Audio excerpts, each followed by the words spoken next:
Alhamdulillah, alhamdulillah, alhamdulillah, alhamdulillah, alhamdulillah. Switch, caught it hit.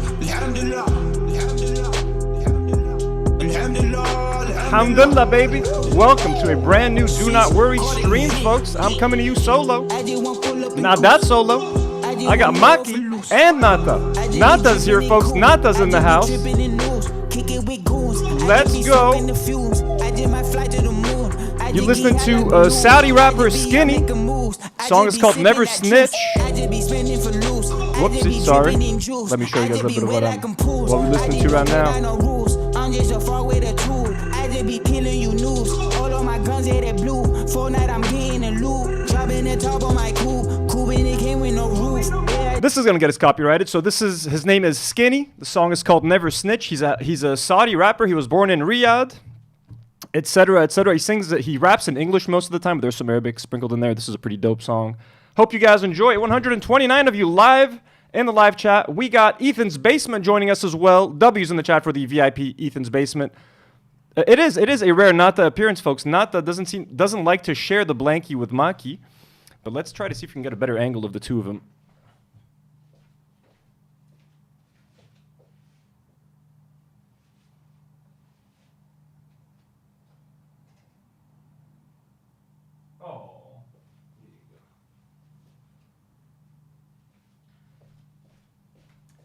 There we go, folks. New and improved cat. Oh, I should host the whole show like that. How's it going, everybody? So today, welcome. Thank you for joining me.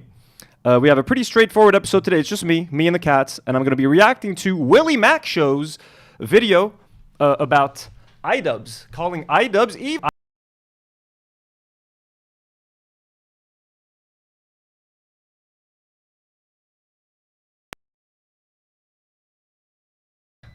Are the mics back? The mics are back. Audio's back. You guys can hear me, and you'll be able to see me in 3, 2, 1. Well, did the stream stop working? Did the stream stop working? Stream should be okay. Stream should still be okay. We got Che starting it off with a $10 donation. Shout out from the PNW, Pacific Northwest. I recently learned that, thanks to you guys. Thank you so much. Sorry, we're in Lebanon, folks. Expect all of the technical difficulties. YouTube's been doing this fun new thing, my connection, where something will happen midway through the stream, and then, like, the live viewers won't be able to watch the first, like, hour of the stream. Then once the live stream is done, we've been able to fix it, and you guys, Nour has found a solution for you guys to be able to watch the whole thing. Anyways, folks, let me just take a second to thank, before we get into this Willie Mac Show, Idubbbz' Evil video. Thank you to our patrons, our lovely patron who make sure that this show and this channel can survive. The small independent Lebanese YouTube channel, folks, supported by beautiful people like you, people like Che, who just donated in the live chat. Thank you so much, Che. I want to thank brand new abductee patrons Karina Carrillo, Dumb Adult, N.A., Lee NYC, and Jamal, and blonde patron Danielle Richards. Patreon is a great way you can support the channel. Also, you can become a channel member on YouTube, become a Do Not Warrior. You guys can also do what Che just did, and if you would like to engage via the super chats, we would love that. But you guys don't have to do any of that to support us. It's more than enough for you guys to watch the video, like the video, subscribe to the channel, leave a comment, leave a chat in the live chat. We're so thankful for you guys to be here. We could not do this without you, and we would not do this without you because you guys are awesome. So that's kind of it. Before we get into the video, I don't want to take too much of your time. I just got back from the gym, had a chicken shawarma.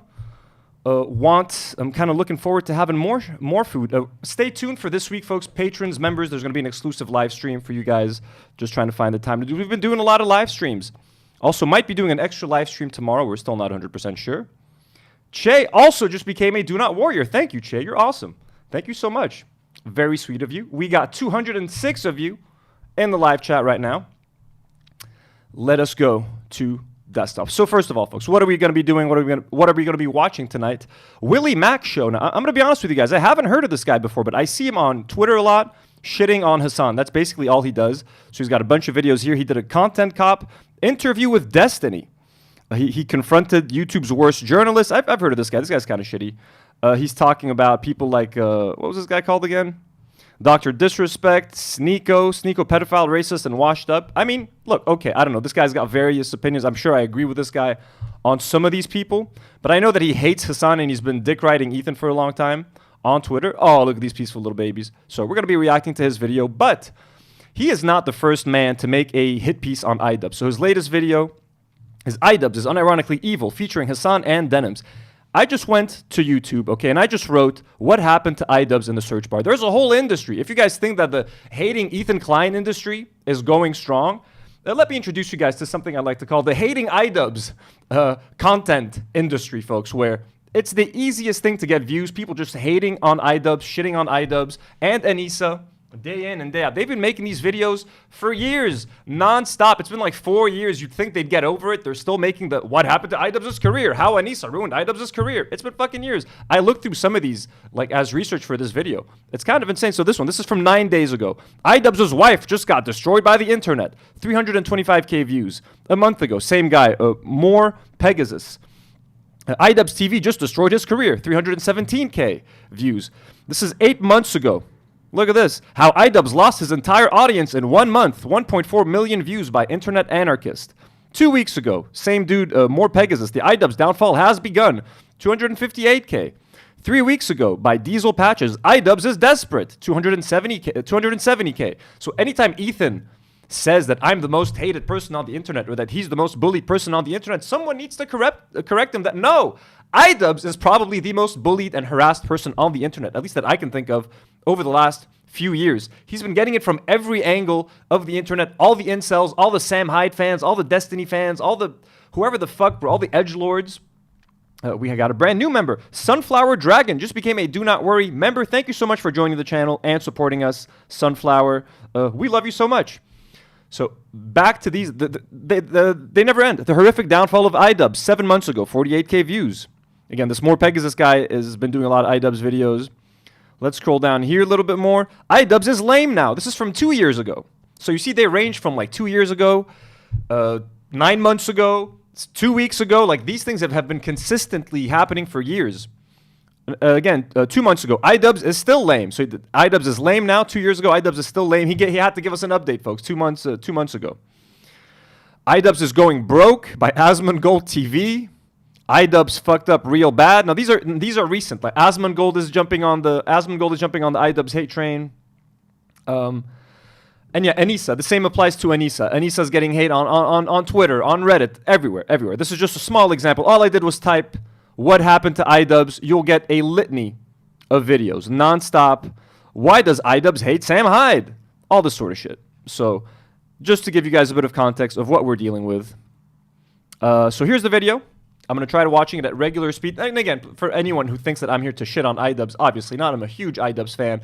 Big fan of Idubbbz. Big supporter of his. He inspired me to make YouTube documentaries. I've made a couple of feature-length documentaries. Shout Out the Documentary and Kung Fu Jesus. All inspired by my boy Idubbbz and Full Force, which I think is a YouTube masterpiece. I loved Creator Clashes 1 and 2. Was really looking forward for Creator Clash 3. I heard that it's been like postponed or something. That's what people are saying unofficially. We'll see what happens with that. Anyways, folks, thank you for tuning in. Let's begin with the reaction. If anything happens midway through the stream, technical difficulties, once the full live is up, you'll be able to watch the full thing, so don't panic if you come in late. Let me know in the comments if the audio is okay, and let's go. I'm sure there's anti-Semitic people that are attacking you guys, but they're not me. They're not Anissa. It's not Hasan. I should go to the old city so I can get my fucking shit pushed in by some of the most inbred fundamentalist hicks. It's not all of these other creators that you're attacking. Bro, they're literally making up stories to justify falsely calling CPS. The house is just like covered in dog, and he has kids, and his kids like crawl into the dog. God forbid, I don't know what they do with it. They contracted a parasite that I had previously never heard of in my life called giardia from the dog. Giardia. I'm just getting some context in the live chat. People are saying that Willie Mac is a Pestini orbiter, sex Pestini, so that makes sense. That the reason why he hates Hasan, that makes a little bit more sense. And people were mentioning that Sam Hyde is a piece of shit. He's had inappropriate relationships with like a teenager. I know that. He's also a Nazi, like straight up white supremacist, anti-Semite. So the fact that Ethan is aligning himself with that kind of audience, that incel, anti-Semitic audience, is kind of insane. Back to the video. Friend of the show, Bad Empanada, by the way. And friend of the show, Denims. All these people are friends of the show, except Willie Mack. That is all over his house. So this is not a joking matter, by the way. It can be very severe and deadly to small children. I mean, much like many other illnesses, it's very, very, very dangerous when infants get the same sicknesses that adults get. It makes sense why he doesn't care about Palestinian children when he is neglecting his own. How is this happening? How is this happening? How is this happening? Crimea river. Her chat like saying, oh, we're going to call CPS. Oh, someone should call CPS. It's not even remotely like that. In fact, it's... So they're trying to make it seem like Denims and Bad Empanada are the reason why someone called CPS. Again, these arguments are so like fucking tiring, bro. Who got on camera and announced to his 40,000 live audience that his kids have giardia because they're crawling around eating dog shit? Now again, they're babies, they're kids. Even it turns out they didn't even have giardia, but even if they did have it, it makes sense. Kids are walking around, they're putting shit in their mouth. I get it, but like Ethan didn't have to share that with his audience because some fucking crazy person might decide to call CPS. We don't even know. Like honestly, we don't even know if it's like everyone in the chat keeps telling me that you can't make an anonymous CPS call in Los Angeles, in California. So it must be someone that knows him. Who the fuck knows at this point? But this is what they want to go with. That Bad Empanada and Denims did it. CPS call is warranted. Where they're calling CPS, Child Protective Services, to come to our house and break up our family. You're not the biggest victim on the internet, Ethan. Nah, apparently it's these guys. Be mean to them. If they feel bad, if they feel harassed, honestly, great. I don't give a f***. Them. Each and every one of them. We need to be mean to these guys. We need to be assholes. They deserve it. I love that Idubbbz is crying because him and his wife got called a cuck, but then he crazy makes Ethan for people role-playing killing his wife. Oh, he has the tattoo on his background. That's kind of funny. I'm not a big fan of Adam McIntyre, but him having the Ela jump scare tattoo as his background, that's kind of funny. Ela Klein's in the house. Guys, she was just a secretary. Ela Klein. Take those prisoners. Take those IDF genocidal soldiers. Where do they keep the secretaries?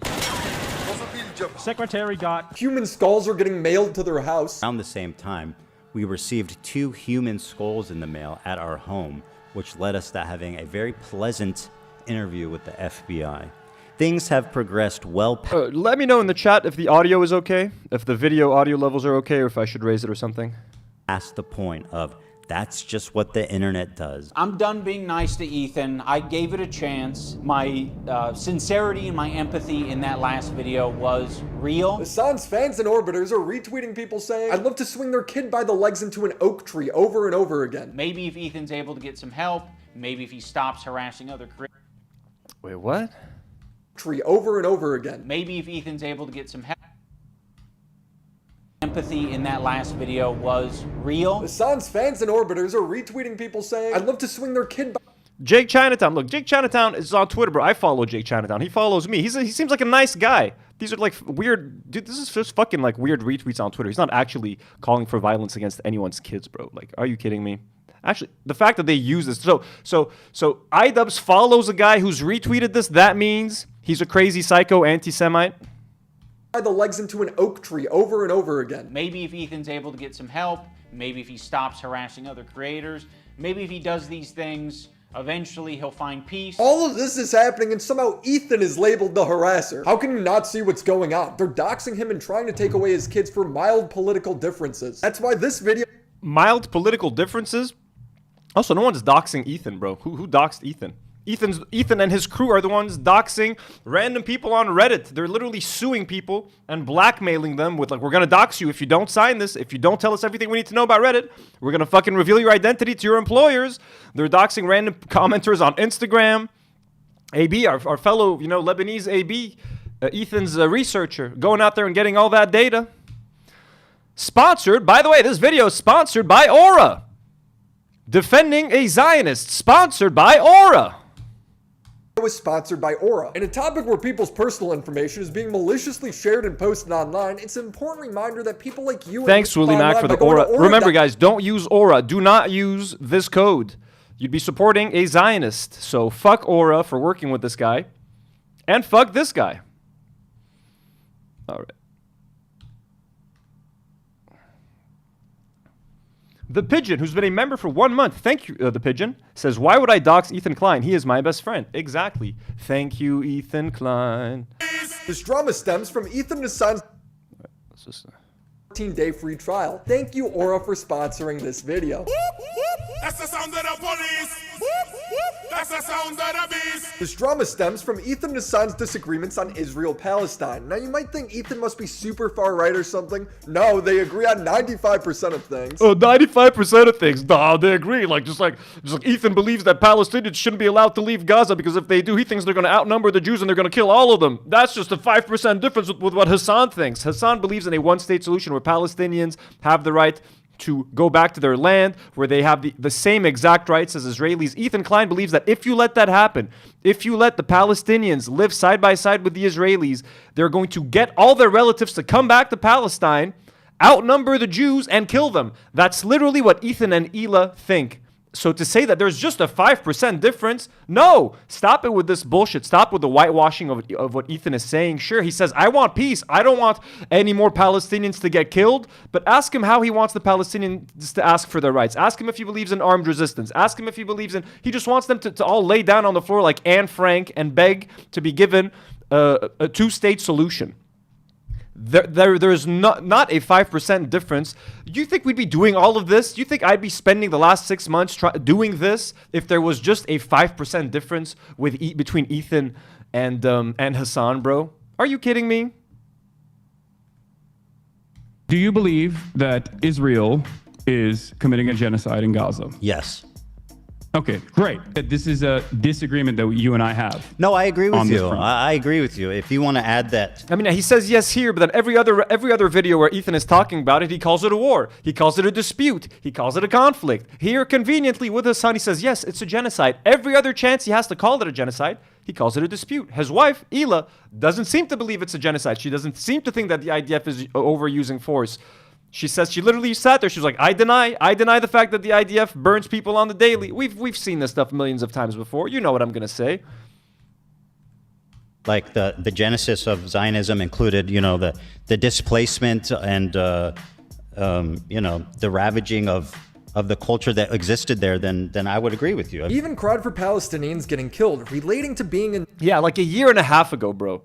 He cried, and he also donated $6,500, which he won't shut up about. This happened like a year and a half ago at this point, bro. And he spent every day since then trying to take down Hasan, trying to take down any pro-Palestinian voices. He literally just platformed a pro-Zionist, pro-Israeli Palestinian by the name of Ahmad Fuad al-Khatib, who literally blames Palestinians for their own genocide, bro.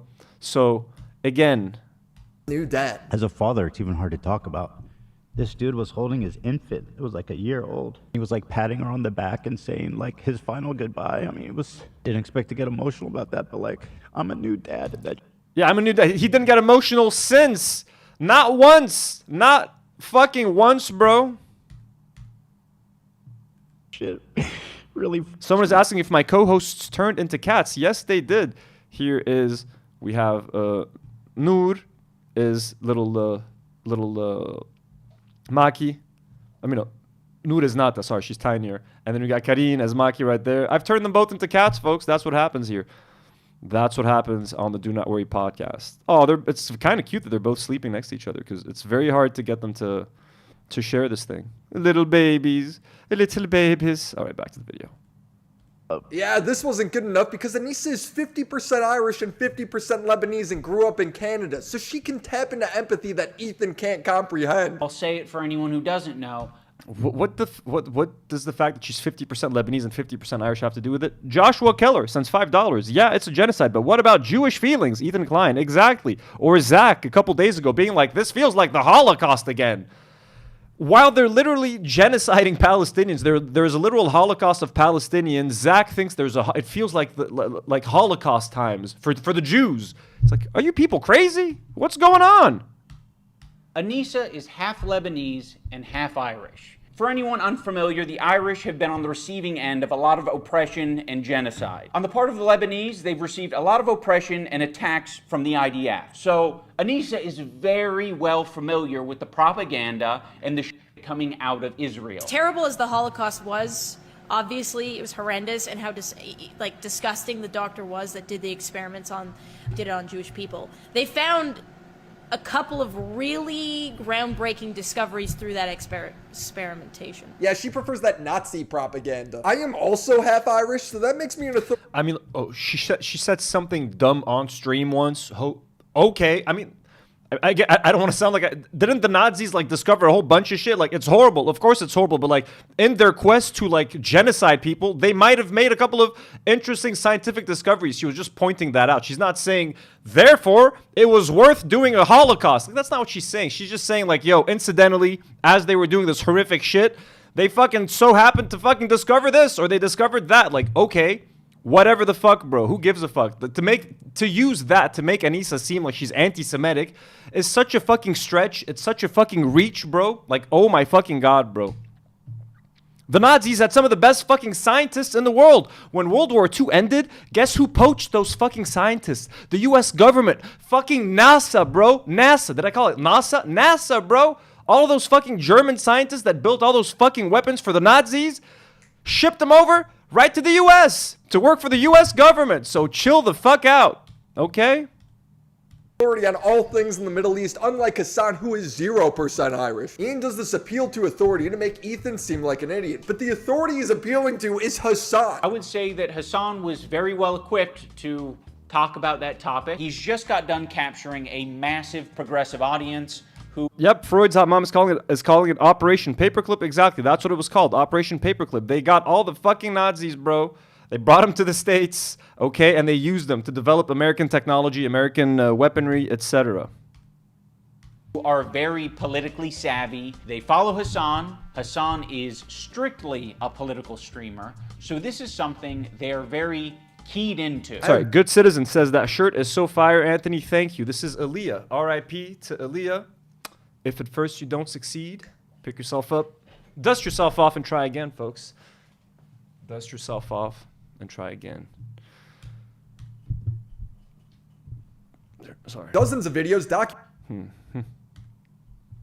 Politically savvy. They follow Hasan. Hasan is strictly a political streamer. So this is something they're very keyed into. I have dozens of videos documenting how this dude will blatantly lie and make up conspiracies when covering topics or arguing with people. Oh, he's got a lot of Hasan videos. Oh my god, he's not kidding. We don't even have to reference those videos because another day has passed, and that means Hasan has told a whole new set of lies. So I just want to give you a sample of just how dishonest this guy is. Ethan talks about Jewish heritage in the Middle East. Hasan then ignores that and argues against something Ethan didn't even say. Hasan attempts to deny Jewish... Folks, North Star Radio, Comrade Casey, our brother in arms, is in the chat. W's in chat for Comrade Casey, folks. North Star Radio, one of the best to ever do it. Nice to have you here. Nuxaltal sends $2. H3 crew, all lives mattering as usual. Of course, Nuxaltal, of course. What about? It feels like the Holocaust times. Crazy. Heritage in the Middle East. It characterizes them not as indigenous, but as white colonizers. This is the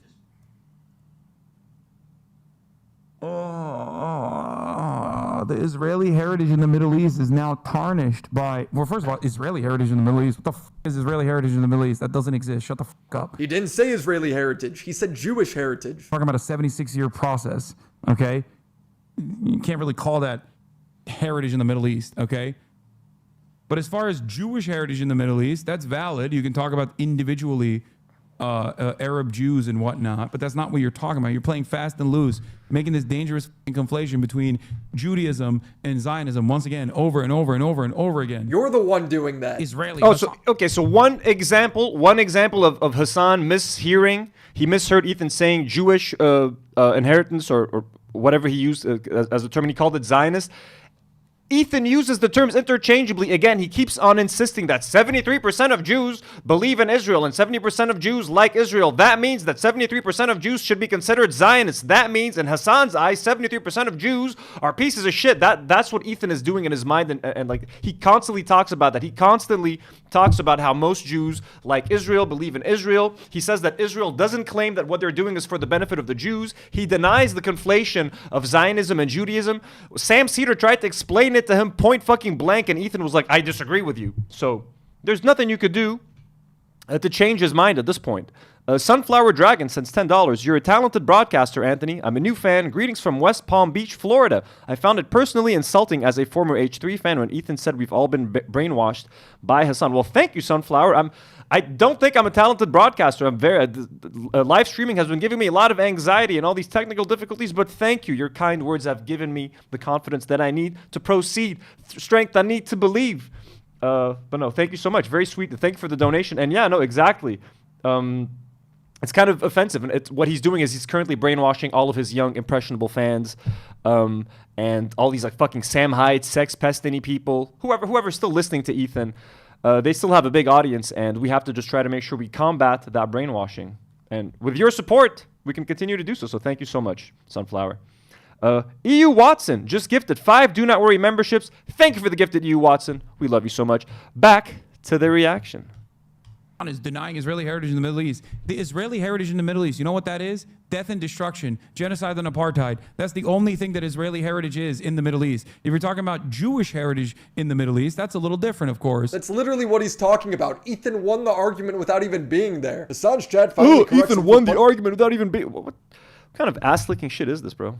Fundamentally misunderstanding Ethan's point, but it doesn't stop him from declaring victory in this imaginary conversation. Oh, he didn't say Israeli heritage in the Middle East. He said Jewish heritage in the Middle East. My bad. Well, let me tell you, Jewish heritage in the Middle East is not Israeli heritage, okay? So you can't talk about Israel while talking about Jewish heritage in the Middle East. So my point still stands. His ego is out of control. Hasan makes up in the debate with Ethan that Iraq gave a right to return for Jewish Arabs after they were kicked out. Iraqi Jews can go back to their home tomorrow.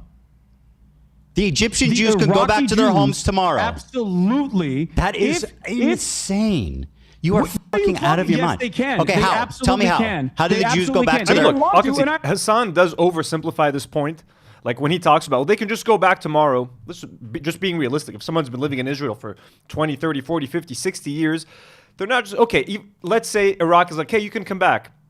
It's not as simple as just picking up your stuff and moving back to Iraq. All of your friends, all of your coworkers, your job, everything is in Israel. I'm not defending what Ethan is saying, but like Hasan is like, at some point there are some arguments that Hasan could have made better, or he could have argued for some of these things better. It is kind of complicated. If I've been living in Lebanon, let's say for 30 years, and I was kicked out, let's say, of Egypt, okay? And 30 years later, like, hey, you can come on back to Egypt. But it's like, I've been here for 30 years. My girlfriend's here. My job's here. My dogs are here. My house is here.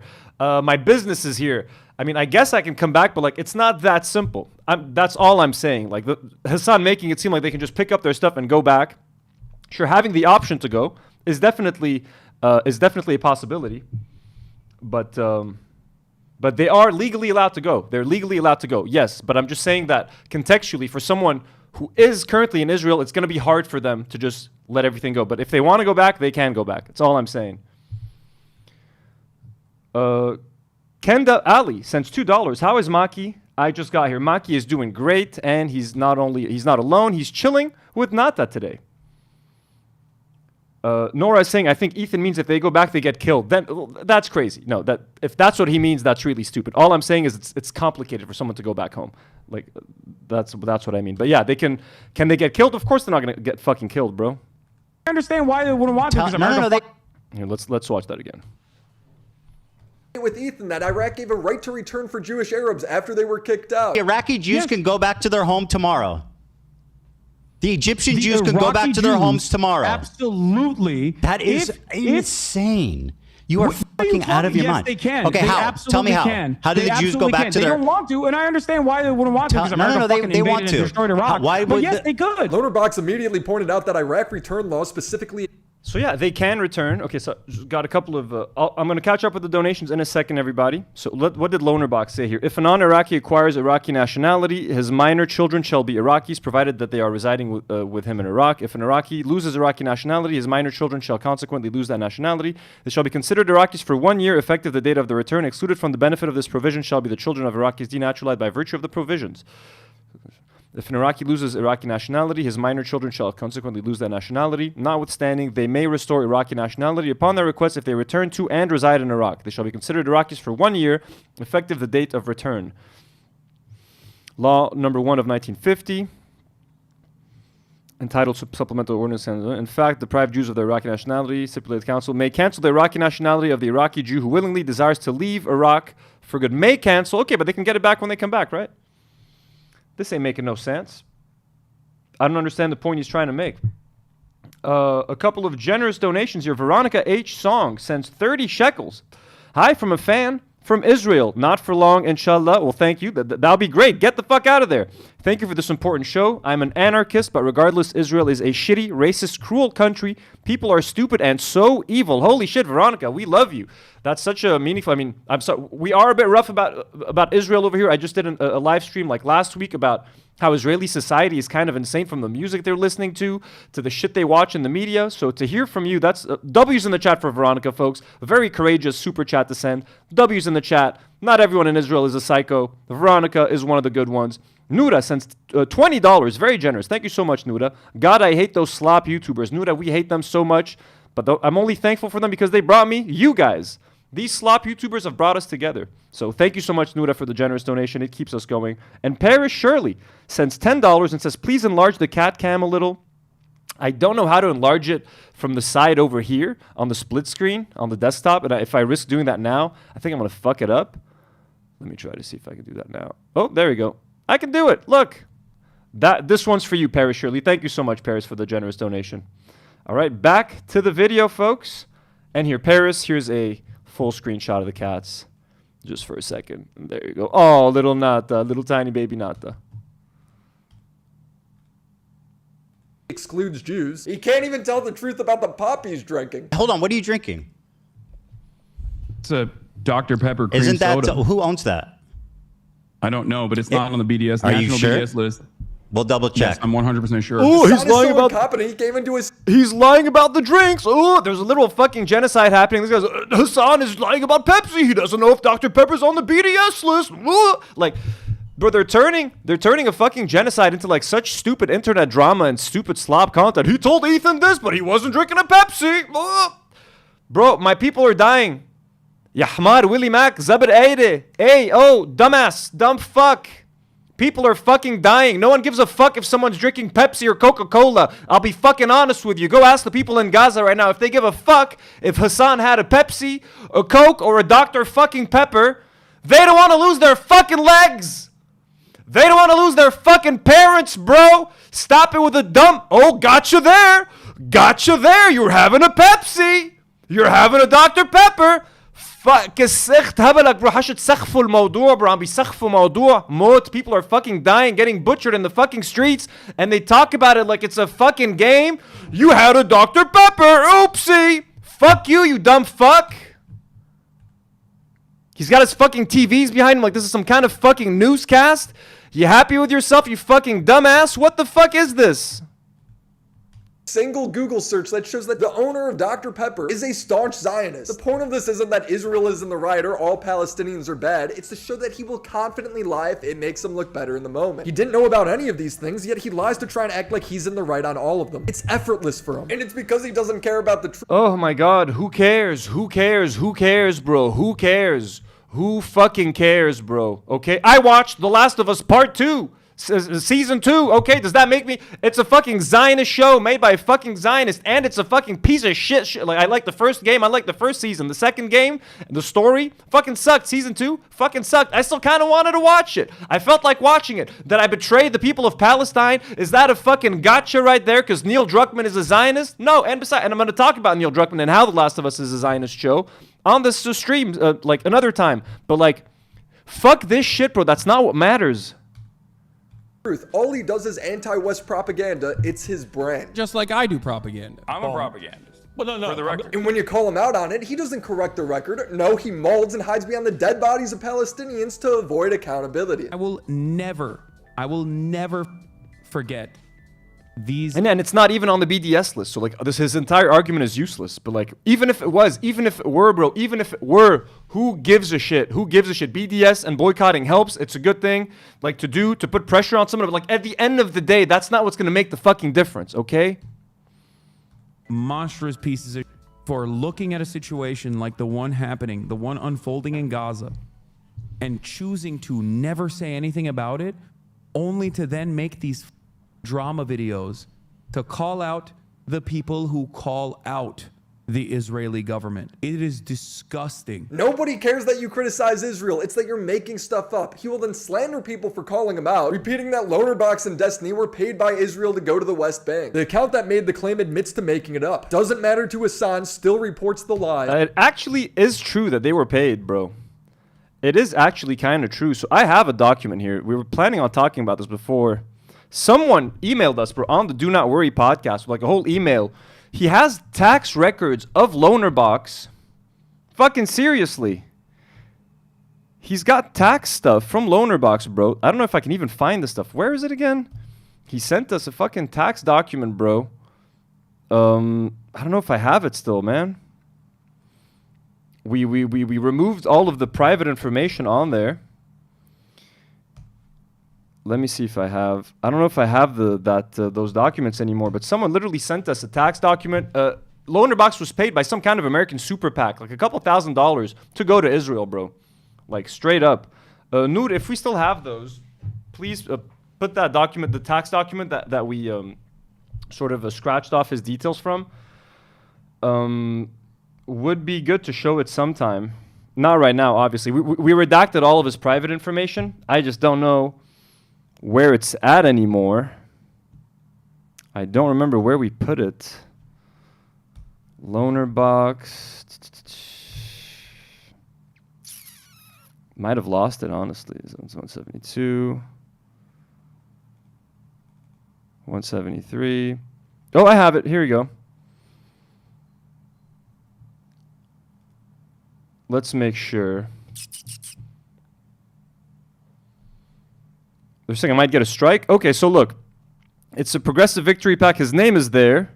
Mailing address is gone. City, state, zip code is gone. I'm not sure. This was sent to us via email by someone who really wants to take down LonerBox and who doesn't want, like, if this information gets out, LonerBox is a Lebanese citizen, folks. If he got paid to go to Israel, he's not allowed to come back into fucking Lebanon, bro. Shit like this is like traitor shit. Now, he might, if he used his Scottish passport to go in and out, he might be fine. But, like, he's a traitor to his country having done this. Just FYI. So, I don't know how true this is, but I do have some receipts. Robibi sends 20 sec, says, thank you for the playlist. Well, you're very welcome. Thank you guys for listening to it. Veronica H. Song sends 15 shekels, says, when I was a kid, we only had 2 channels on TV, and one was from Lebanon, Middle East television, so I owe you. Well, that's fucking awesome. That's crazy. Guys, more W's in the chat for Veronica. She's fucking awesome. So, this might be proof that, he did get paid. LonerBox did get paid to buy a pack. Whoopsie. By a progressive pack. Sorry. Let me just go back to, let me open up the video again. So, again, I can't prove how authentic that is, but that was sent by someone who very much wanted us to talk about this. Also, I went on a paid trip to Israel, and that's not weird. Not weird that I went on a paid trip to Israel. These guys spent their own money to do on-the-ground journalism in the West Bank. Recorded and covered... Put their own money. We just saw the tax return, bro. We just saw the tax return. It was not their own money. There was moneyed interest for them to go to Israel, bro.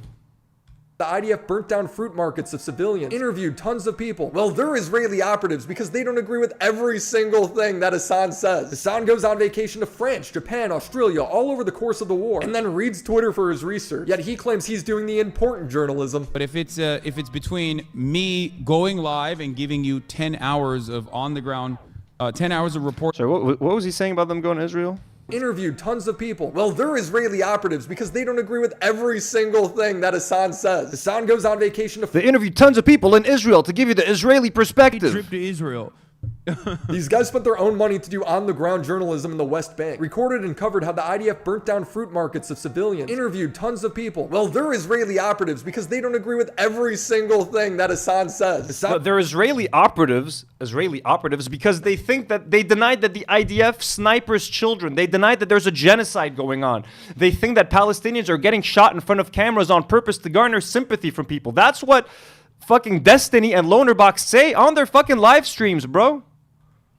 Goes on vacation to France, Japan, Australia, all over the course of the war, and then reads Twitter for his research. Yet he claims he's doing the important journalism. But if it's between me going live and giving you 10 hours of on the ground, 10 hours of reporting from the ground at a critical moment, at a critical time, versus not going live that day just so I can go on Piers Morgan and fucking yell at him, I think it's selfish of me to take the Piers Morgan route. On the ground, dude's either in his hotel suite or the third floor of his LA mansion. When told that he should go to Israel, Hasan says he can't because it would be too dangerous. That's your argument. You got it. You can end. Okay, yeah. I don't even need to listen to this. Going to Israel, first of all, fuck going to Israel. Fuck going to Israel to support that. Going to Israel is in a way saying that I'm okay with this country existing. I'm okay with what's going on here. You're in a way forgiving or giving your stamp of approval. So I would never want to set foot in Israel. I know someone like Hasan would never want to fucking set foot in Israel, to be fair. But the only reason Israel exists is because they're subjugating and treating Palestinians like fucking slaves, okay? They kicked them out of their homes. They killed them. They're currently genociding them. Why would anyone want to fucking go to Israel and normalize that fucking evil country? Okay, no one should want to go to Israel, and it is dangerous. Have you not seen how many fucking journalists Israel has killed? Let's just look it up. Let's just look it up for fun, folks. How many journalists has Israel killed in this genocide? How many journalists killed in Gaza? So this is the Google AI fucking estimating a number. More than 170 journalists have been killed in Gaza since 2023, with some estimates putting the toll as high as 206. It is the deadliest conflict for media workers in recent history. In a sobering report, Taslima Begum gathered some of their stories. So I'm sorry, yeah, it is fucking dangerous to go to Israel, especially for someone like Hasan, who's very outspoken against the Israeli government and the IDF. Israel, what's more to say? Brother, I am not going to Nazi Germany, okay? I hope it is literally the equivalent of going to Nazi Germany. It is literally the equivalent of going to Nazi Germany. By the way, let me just open up that email from that guy who wants us to take down LonerBox. Or maybe, should I keep that for another episode? What do you think, Nour? Should I keep it to another episode, the LonerBox email, or do we just kind of touch on it today? Because he's too boring to make a whole topic out of, honestly. LonerBox is too fucking boring. I'll be honest with you guys. Like, I hate talking about him, bro. He is so boring. The way he speaks is so boring. If I make a topic out of him, I think we would all just fucking fall the fuck asleep. But what was the guy called?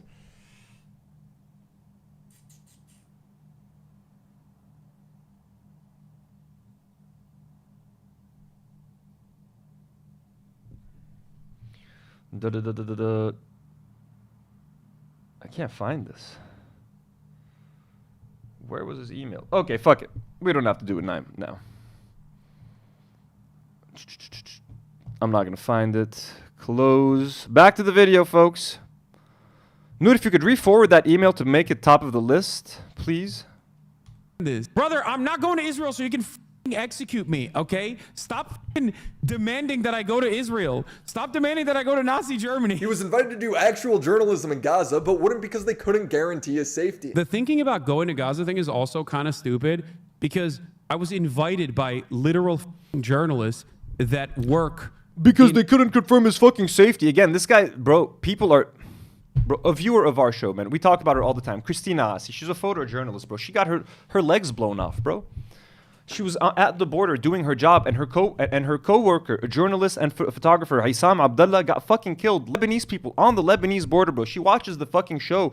Like, what more? She's one of you guys. She's in the live chat. She leaves comments. She watches the show. She's a do not warrior. She got her fucking legs blown off by the fucking IDF, bro, at the Lebanese border for taking fucking photos. And the way they talk about this, just go to Gaza. He wouldn't go unless he's guaranteed safety, bro. People are fucking dying, bro. Real life people are dying. And they just fucking, from the same, where the fuck do you live, Willie Mack? Where the fuck do you live to be making these fucking comments, you piece of shit? They can't guarantee us safety. Like, what the fuck, man? Fucking dumbass fucking Whitey living in wherever the fuck he's living, talking about going to Gaza and making fucking memes about it.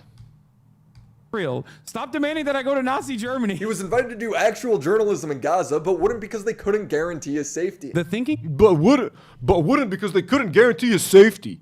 Like, think about what you're saying, bro. I don't know, man. I don't know. This is just fucking idiotic. About going to Gaza thing is also kind of stupid because I was invited by literal journalists that work in Gaza. Okay? And I, unfortunately, most likely will not be able to go because the people that I did talk to said that they could not give me security assurances that Israel would not kill me or anyone, really. How does he think on-the-ground journalism works? There's a danger to it. That's why it's called on the ground. Brandon Buckingham went to Lebanon when Israel was bombing them. Places he was at were bombed the next day. By the time he finished the video, some of the people he was with were now dead. But you know, Hasan... Yeah, I'm sorry, bro. Big difference between going to Gaza and South Lebanon. Mad respect for Brandon Buckingham for coming here, and I actually met someone who knows Brandon Buckingham in DC, weirdly enough. But coming to South Lebanon, while dangerous, is nowhere near the danger of being in Gaza. I'm sorry, this is coming from a fucking Lebanese person, man. Okay, people in the South, a lot of them were able to get out. The death toll in Lebanon, while still astronomical, is nowhere near the death toll in Gaza. So I'm sorry, you cannot compare coming to South Lebanon, which is still dangerous, but it is not an open-air prison. There is access in and out of South Lebanon. It is not an open-air prison. It is not closed off. It is not walled off from the rest of the country.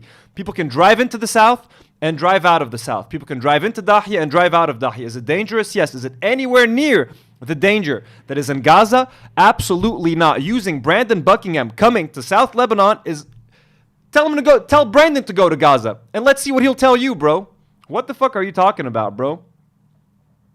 And yes, Brandon Buckingham is whack. He's very pro-Sam Hyde, all of that shit. I discovered Brandon Buckingham when he was shitting on Idubbbz at Creator Clash 2. So I'm not a fan of Brandon Buckingham, just saying that. But I just met someone who knew him. And I do respect the fact that he came to South Lebanon to talk about this. But like, other than that, don't care about the guy. The real journalist thinks reading Twitter is reporting from the ground. Idubbbz analysis. I would say that Hasan was very well equipped to talk about that topic. They follow Hasan. Hasan is strictly a political streamer. So this is something they're very keyed into. The only way you would think this is if you're a Hasan fan. I'm more extreme than Ian. Sorry, what is he saying? Catching up on the live chat. Inshallah sends $5. Says the Lion of Zion has many agents. And all they do is deceive. Sick Israelis. Exactly. They're all around us. They might be. Are there any Lion Zios in the chat? No, I'm kidding. I'm kidding. You guys are the greatest. I trust all of y'all. Heather sends $5 just to donate and support the channel. Thank you so much, Heather, for your support. Very much appreciate you. And Charlie Kelly sends $2. Let's go to Gaza, Brandon Buckingham. Exactly. Let's go, Brandon. Yeah, let's try that with someone else other than Hasan. Let's see how eager they are to go to Gaza. Is strictly a political streamer, so this is something they're very keyed into. The only way you would think this is if you're a Hasan fan. I'm more extreme than Ian, where I'm like pretty anti. Well, I keep missing what he's saying here. The only way you think this is if you're a Hasan fan. To talk about that topic, they follow Hasan. Hasan is strictly a political streamer. So this is something they're very keyed into. The only way you would think this is if you're a Hasan fan. I'm more extreme than Ian, where I'm like pretty anti-capitalist. I hate. And to turn this whole Palestine-Israel thing into like Hasan fans versus Ethan fans, bro. I like Hasan. I'm a fan of Hasan's. I look up to Hasan. At the end of the day, ultimately in this whole debate, fuck Ethan and fuck Hasan. Who gives a fuck, bro? Who gives a fuck if Hasan wants to be my friend? If Hasan reacts to me on his stream, who gives a fuck, bro? At the end of the day, Hasan is talking about the genocide. That's why I respect him. That's why his coverage is important. This guy's a Hasan fan. This guy's an Ethan fan. This guy, who gives a fuck? Stop making it about Hasan versus Ethan, bro. This is so fucking silly. This is so fucking stupid. They're taking real life important news and turning it into dumbass YouTube drama slop. What the fuck, man? Landlords. I hate the system that we're in. My understanding is that the property owners who have properties there choose just not to rent it at all. Yeah, kill them. Kill those motherfuckers in a video game. Sorry. Holy shit. Murder those motherfuckers in the street. Let the streets soak in their fucking red capitalist bloods, dude. Whoa, Ian's about to get cucked live. Is there anything you want to promote while you're here? I don't know. Creator Clash 2, give us money for charity next year. What are they talking about? Landlords? Were they just talking about landlords right now? Sorry, I kind of zoned out a little bit.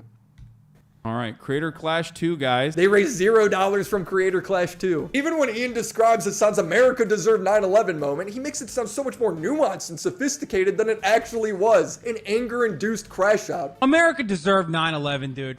F it. I'm saying it. That is someone who is extremely Bro, again, is the way that Hasan said it maybe not the most elegant, but like the point he was trying to make was like they had it coming. They had it coming. You meddle with other countries, you bomb other countries, you attack other countries, you kill other people in other countries for no fucking reason other than just to get oil and to sell weapons. Someone's gonna retaliate at some point. That's what he meant by America deserved 9/11. He just means that they had it coming, okay? And they did have it coming. You meddle, like violence begets violence, bro. What do you think was going to happen? What do you think is going to happen? What did Israelis think was going to happen when they keep subjugating and torturing Palestinians, taking their land, killing them, genociding them, not giving them any fucking rights? What do they think is going to happen? You know what I mean?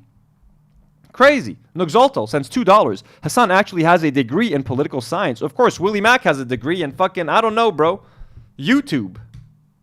frustrated and passionate about a particular topic. In this case, American imperialism and terrorism. You could have looked into that. You could have talked to Hasan a little bit more and found out what his international politics opinions are.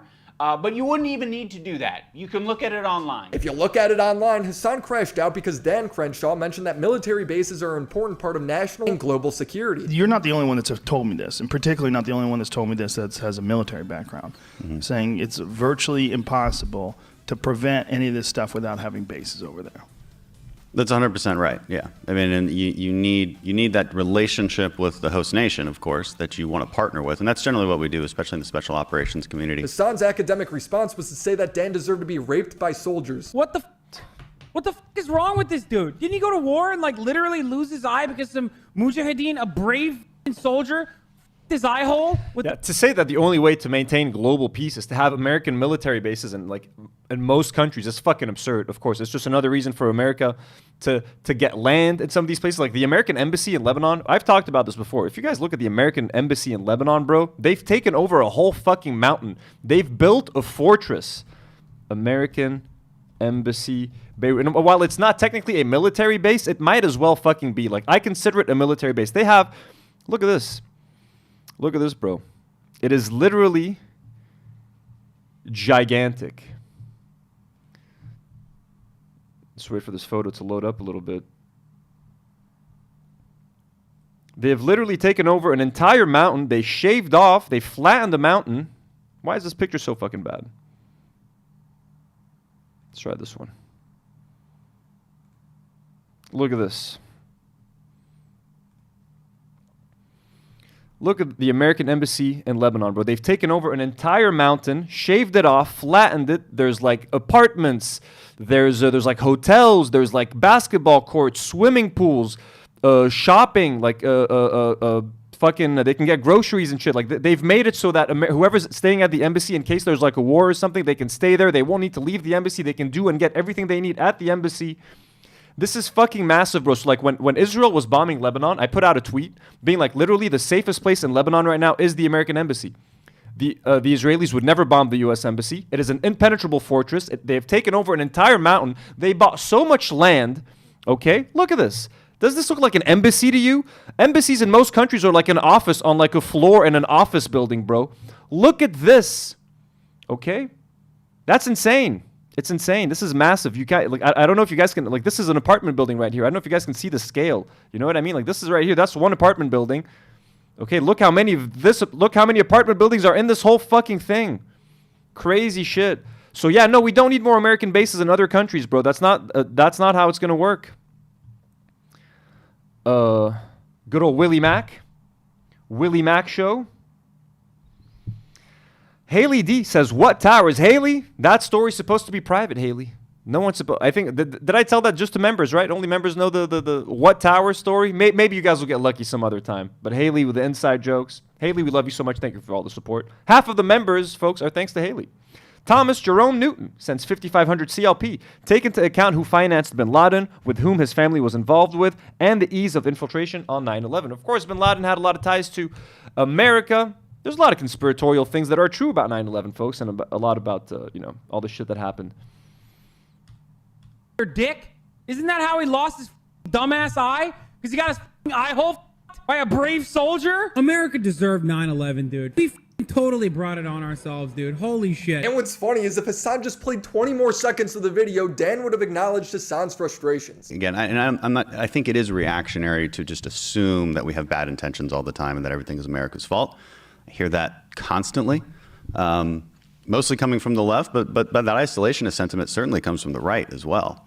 And it's a reaction. It's a reaction to the Iraq War and some of the mistakes we made there. These matters are complex, and they deserve complex reasoning and analysis and a little nuanced understanding. And I just think that's how we should look at it. We don't say that we're always right. That's not what I'm saying. When confronted by his uncle on the Young Turks, Hasan backpedals, blaming it on English being his second language. But you understand now and not... Okay, first of all, what Dan Crenshaw said, by the way, he's not agreeing with what Hasan said. He's just saying some fucking bullshit. This, I remember, when Hasan said that, Cenk brought him on the Young Turks to do fucking damage control, bro. He was like, yo... he doesn't stand for this. We need to fix this. He tried to get Hasan to apologize. I remember this, bro. Was I watching Hasan for that long? I've been literally watching him since the America Deserved 9/11 days. That's fucking crazy. I fucking remember watching his interview with Cenk, the damage control interview. That's so funny. Just now, but you understood.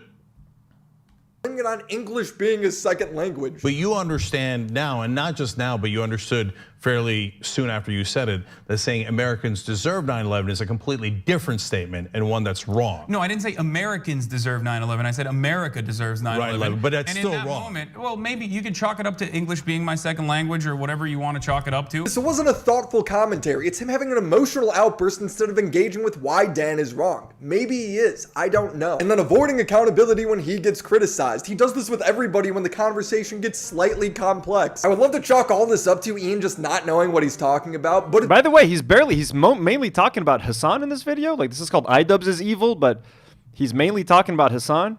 And again, I mean, okay, Hasan's saying it's his second language. That's a dumb excuse. That's a dumb excuse. Again, defending Palestine and defending and fighting against the genocide doesn't mean I'm gonna sit here and argue and defend everything Hasan fucking says, bro. Hasan and Palestine have nothing to do with one another.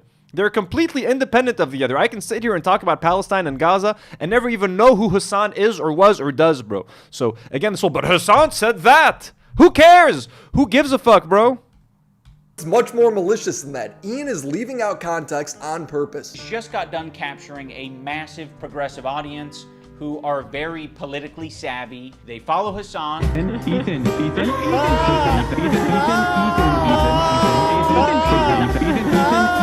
The word of the day is empathy. I think only in these past couple of years have I gained the ability empathy.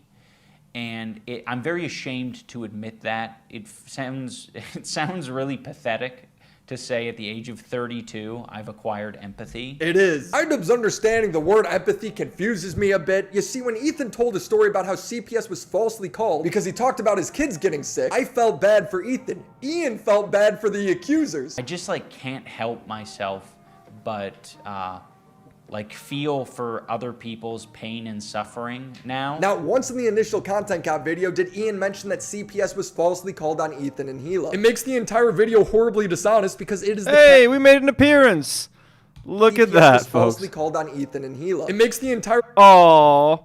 Little Anthony, do not worry, cameo appearance in Willie Mac's video. Thomas Jerome Newton sends 5,500 CLP and says, note the tone. Hasan was being sarcastic. Of course, he's talking about the second language thing? Probably. I mean, look, it was an awkward interview. He's there with his uncle trying to come up with any reason to calm the angry masses down. He wanted to calm Cenk. Cenk was like, you know what I mean? Cenk was probably thinking, am I going to have to fire my nephew, etc. And I think Hasan left TYT shortly after that anyways. But yeah. Nice little appearance. video horribly dishonest because it is the catalyst for this entire drama. If you watch the content cop, you would think that Ethan was dragging Idubbbz into a drama that he started for no reason. And it's all culminated, at least for my story, in Ethan burning bridges with people until he burned the bridge with me. Since Ethan and Hasan's falling out, I've been keeping to myself mostly. I don't have many nice things to say. Maybe if Ethan's able to get some help, maybe if he stops harassing other creators, maybe if he does these things, eventually he'll find peace and we can like rekindle our friendship. These other creators are Frogan, who's Hasan's mod, and repeatedly would write that Ethan hates Arabs for not supporting the October 7th terrorist attacks. On October 7th, she would write, leftists preach and foam at the mouth at the thought of revolution happening in America. But as soon as it happens in the Middle East, what they're doing is wrong. Again, when that tweet was put out, bro, no one knew the extent of what had happened. All we had heard was that a bunch of people had broken out of Gaza with the, you know, with the I forgot what you call them, with the air things, you know what I mean? And that's what we knew. They were flying out of Gaza, bro, and they had broken out, and that's the initial thing that people thought. I was like, holy shit, they broke free. Then we found out that they were killing a bunch of people, and I was like, holy fuck, they're going to rain hell upon these people. But like, don't judge someone by like a tweet they put out within the first couple of hours of this fucking happening, bro. It's like fucking live news. We're getting updates. You know what I mean? Like, you could change your mind on things after you learn more information. You know, she wouldn't have tweeted this had she known the extent of the violence and what was happening on the ground. At the thought of revolution happening in America. But as soon as but what she's saying isn't wrong. Like, revolution is unfortunately violent. It's bloody. It's messy. You know what I mean? Ideally, you don't get to a point where you need revolution, but violent revolution is gonna get fucking messy, bro. And when you invade a population, when you torture them, when you take their land, when you kill them, when you genocide them, when you treat them as less than, when you don't give them rights, when you don't let them walk down the same streets you do, when you take their homes, when you kill their kids, when you shoot their kids, when you snipe at them, when they're walking peacefully at the Great March of Return, someone's gonna bite back, and it's not gonna be pretty, okay? Unfortunately. What's the root cause? Is the invasion, is the colonization. Happens in the Middle East, what they're doing is wrong. Paragliders, yes, sorry, that was the word, paragliders. Apparently a racist for not supporting or calling for terrorist attacks. What else do you call this? Denims would argue that Israelis who do mandatory service should get Nuremberg trial, which was the execution of the 21 worst Nazis in World War II. Ethan's wife did mandatory service as a secretary, yet Hila is apparently... Yeah, and everyone in the chat is saying, like, for example, Carrie Jenkins says, I never thought her tweet was pro-Hamas or whatever. She's correctly calling out the hypocrisy of Americans, and she's right.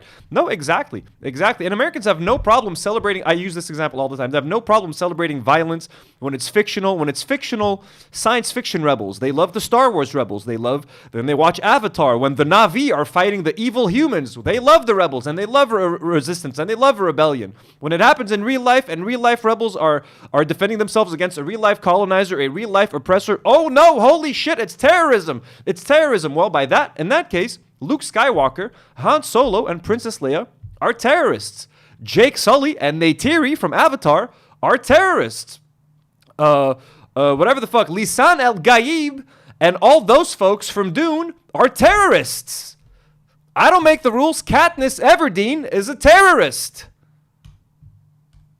The worst of the worst, according to Denims. Personally not a fan of, you know, I had to do it, I was forced to do it. I feel like you start getting really close to like Nuremberg trial type shit there. She'd hype up the guy who advocated for and jokingly takes credit for calling CPS. Lets his dogs shit all over his mansion, and he just leaves the shit on the floor, something that is probably related to the fact that his former housekeeper is suing him for a number of different reasons. So I would assume he doesn't actually have a housekeeper anymore, or perhaps he lost his extra housekeeper. So now the house is just like covered in dog shit, and he has kids, and his kids like crawl into the dog shit, and God forbid, I don't know what they do with it. I don't know if they eat it or if it's just from like contact with it with their hands or something, but they contracted a parasite that I had previously never heard of. So this is a chat, people saying call CPS, call CPS, call CPS. Again, folks, I'm sorry. If I'm a podcaster and I have kids and my kids catch this like disease that you possibly get by eating dog shit, I'm not going to talk about that. I'm going to try to be a responsible adult and be like, you know what? I'm going to keep that to myself because someone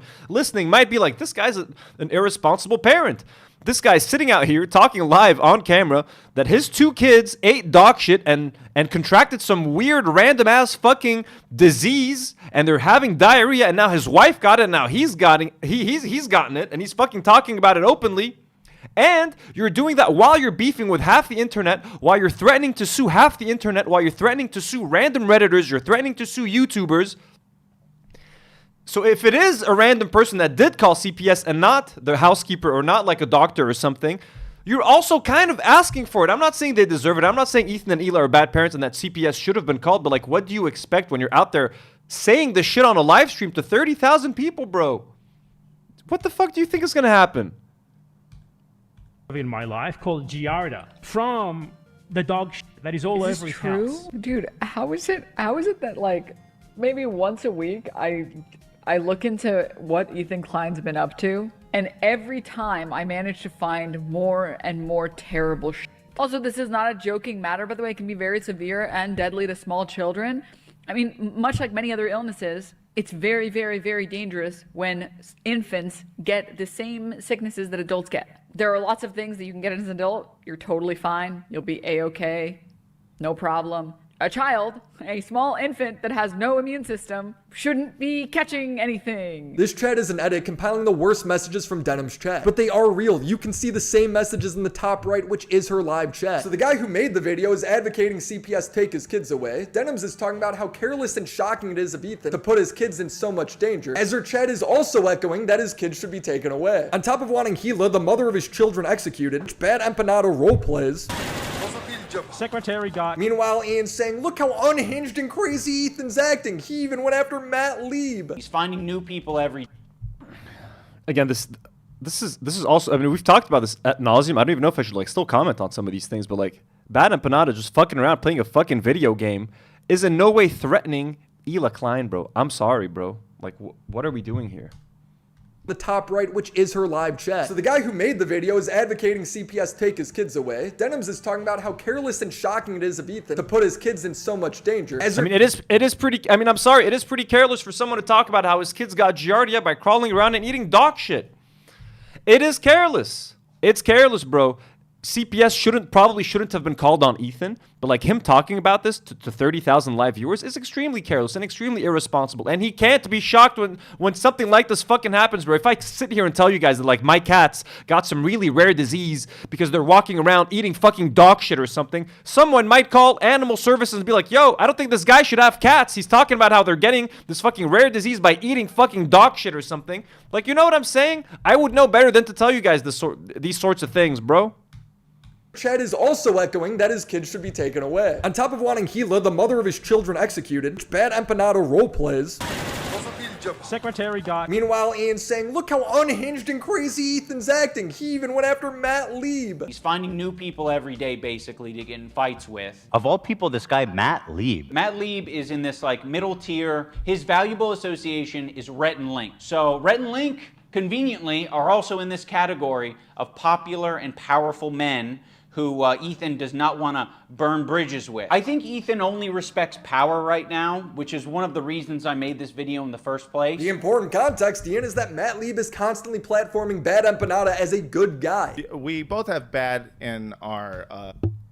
Robibi sends 50 sec and says they complain about violent resistance but ignore the violent oppression. Yeah, they don't even ask, well, why is there resistance to begin with? Why is that resistance violent? Of course, they need to focus on the violent oppression because that is the root cause of everything, including the resistance. And by the way, friends of the show, Matt Leeb and Daniel Mate, I was a guest on Bat Haspara a couple episodes before. But I actually introduced them to one another. Like, I sent Matt Leeb, Bad Empanada's contact information and told him to reach out to him. He would be a great interviewer. So I, in a way, put those two together. Obviously, Matt Leeb, like a lot of fans were asking for Bad Empanada. Matt Leeb just asked me, hey, like, do you know how I can get in touch with this guy? I was like, fuck yes, I do. Here's his information. And then I reached out to Bad Empanada. I was like, yo, Matt Leeb might reach out to you. Make sure you say yes because it's going to be a great fucking conversation. So I tried to do my best to put these guys together. Good people together, you know what I mean? So friend of the show. Everyone on this screen right now is a friend of the show. Bad Empanada has been on the show. And by the way, Bad Empanada is very sweet. He offered, bro. Like, he was like, hey, you want to interview me and like put it on your channel and like I'll help promote your channel. Like, he tried to help me out, bro. He tried like he literally, he didn't even ask me to come on to his show. He's like, yo, I'll come on to your channel. Let's do a video together. I'll promote it. You know, I'll try to help you out. Like, very sweet guy. I know he seems like unhinged and crazy. When you get to talk to him one-on-one, he's a very nice guy. And even my conversation with him was like so calm and shit. Like, people saw a different side of Bad Empanada that day. So, much love to everyone on that panel right now. Thomas Jerome Newton sends 5,500 CLP and says, standard Israeli and right-wing operation, create crisis and blame the rest for reacting to it. Exactly. They bombed the whole Middle East, and then if we react, we're the crazy ones. Insane shit. And again, Thomas Jerome Newton, thank you so much for the continued support. We love you so much. The Baroness sends $2. Matt Leeb is a big teddy bear. Who could hate him? We love Matt Leeb. Matt Leeb is fucking awesome. His wife is awesome. Everyone there. And Daniel Mate. Let's not forget Daniel Mate, folks, who deserves to roll in the mud with us. He's great as well. You know, YouTube names, and yet we are both good. What do you make of that? Am I good? I don't know.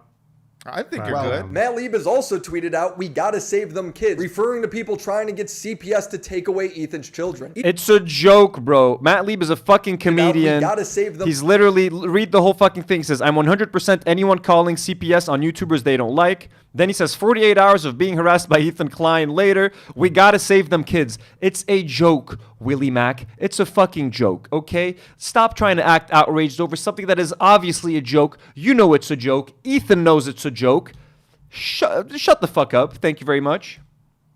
Kids, referring to people trying to get CPS to take away Ethan's children. Ethan Healer simply asking Ian to tweet out that this is crazy, something I and many other creators who have never spoken to the H3 crew did easily. If the same thing happened to Hasan, I would come to his defense because it's not online banter or disagreements at that point, it's real life harassment. When CPS showed up to He just asked Ian to tweet about it. Was that so fucking hard? I mean, look, I tweeted about it. The only reason I tweeted about it was because I knew I was going to get fucking blamed. I'm like, first of all, it is wrong. And I did think it was going too far. And the main reason I tweeted about it was I thought it was a distraction. Like, we're talking about Hila and Ethan for all of the Zionist stuff that they're talking about. All of a sudden, the CPS thing became this massive distraction. All anyone was talking about was CPS. Ethan was talking about CPS, the dogs, poop, shitting, poop, shit. All of a sudden, Israel, Palestine, Gaza, the genocide, all of that fell by the wayside, and we're all focusing on CPS. Who called CPS? Who called CPS? Should we have called CPS? Now Ethan and Hila have made themselves into the victims. We're the victims. They're trying to get our kids away. They're trying to take our kids away. The whole thing is just a waste of time, honestly. The whole thing has distracted so much of the conversation, and it turned the conversation into something I didn't want to engage with. I don't want to sit here and tell you that Ethan and Hila are bad parents or good parents, that they feed their kids shit or they don't feed their kids shit. Who gives a fuck, bro? I don't give a fuck. I want to talk about Gaza. I want to talk about things that matter. I want to talk about Arabs being killed and people like Ethan and Hila trying to justify that fucking killing in their liberal Zionist kind of way. That's what I wanted to talk about. You know what I mean? And being an ex-fan of H3 and being someone who had watched them for years, I know they don't hate their kids, bro. I know they take good care of their kids, or at least they try to. At least that's what I thought. I don't give a fuck anymore.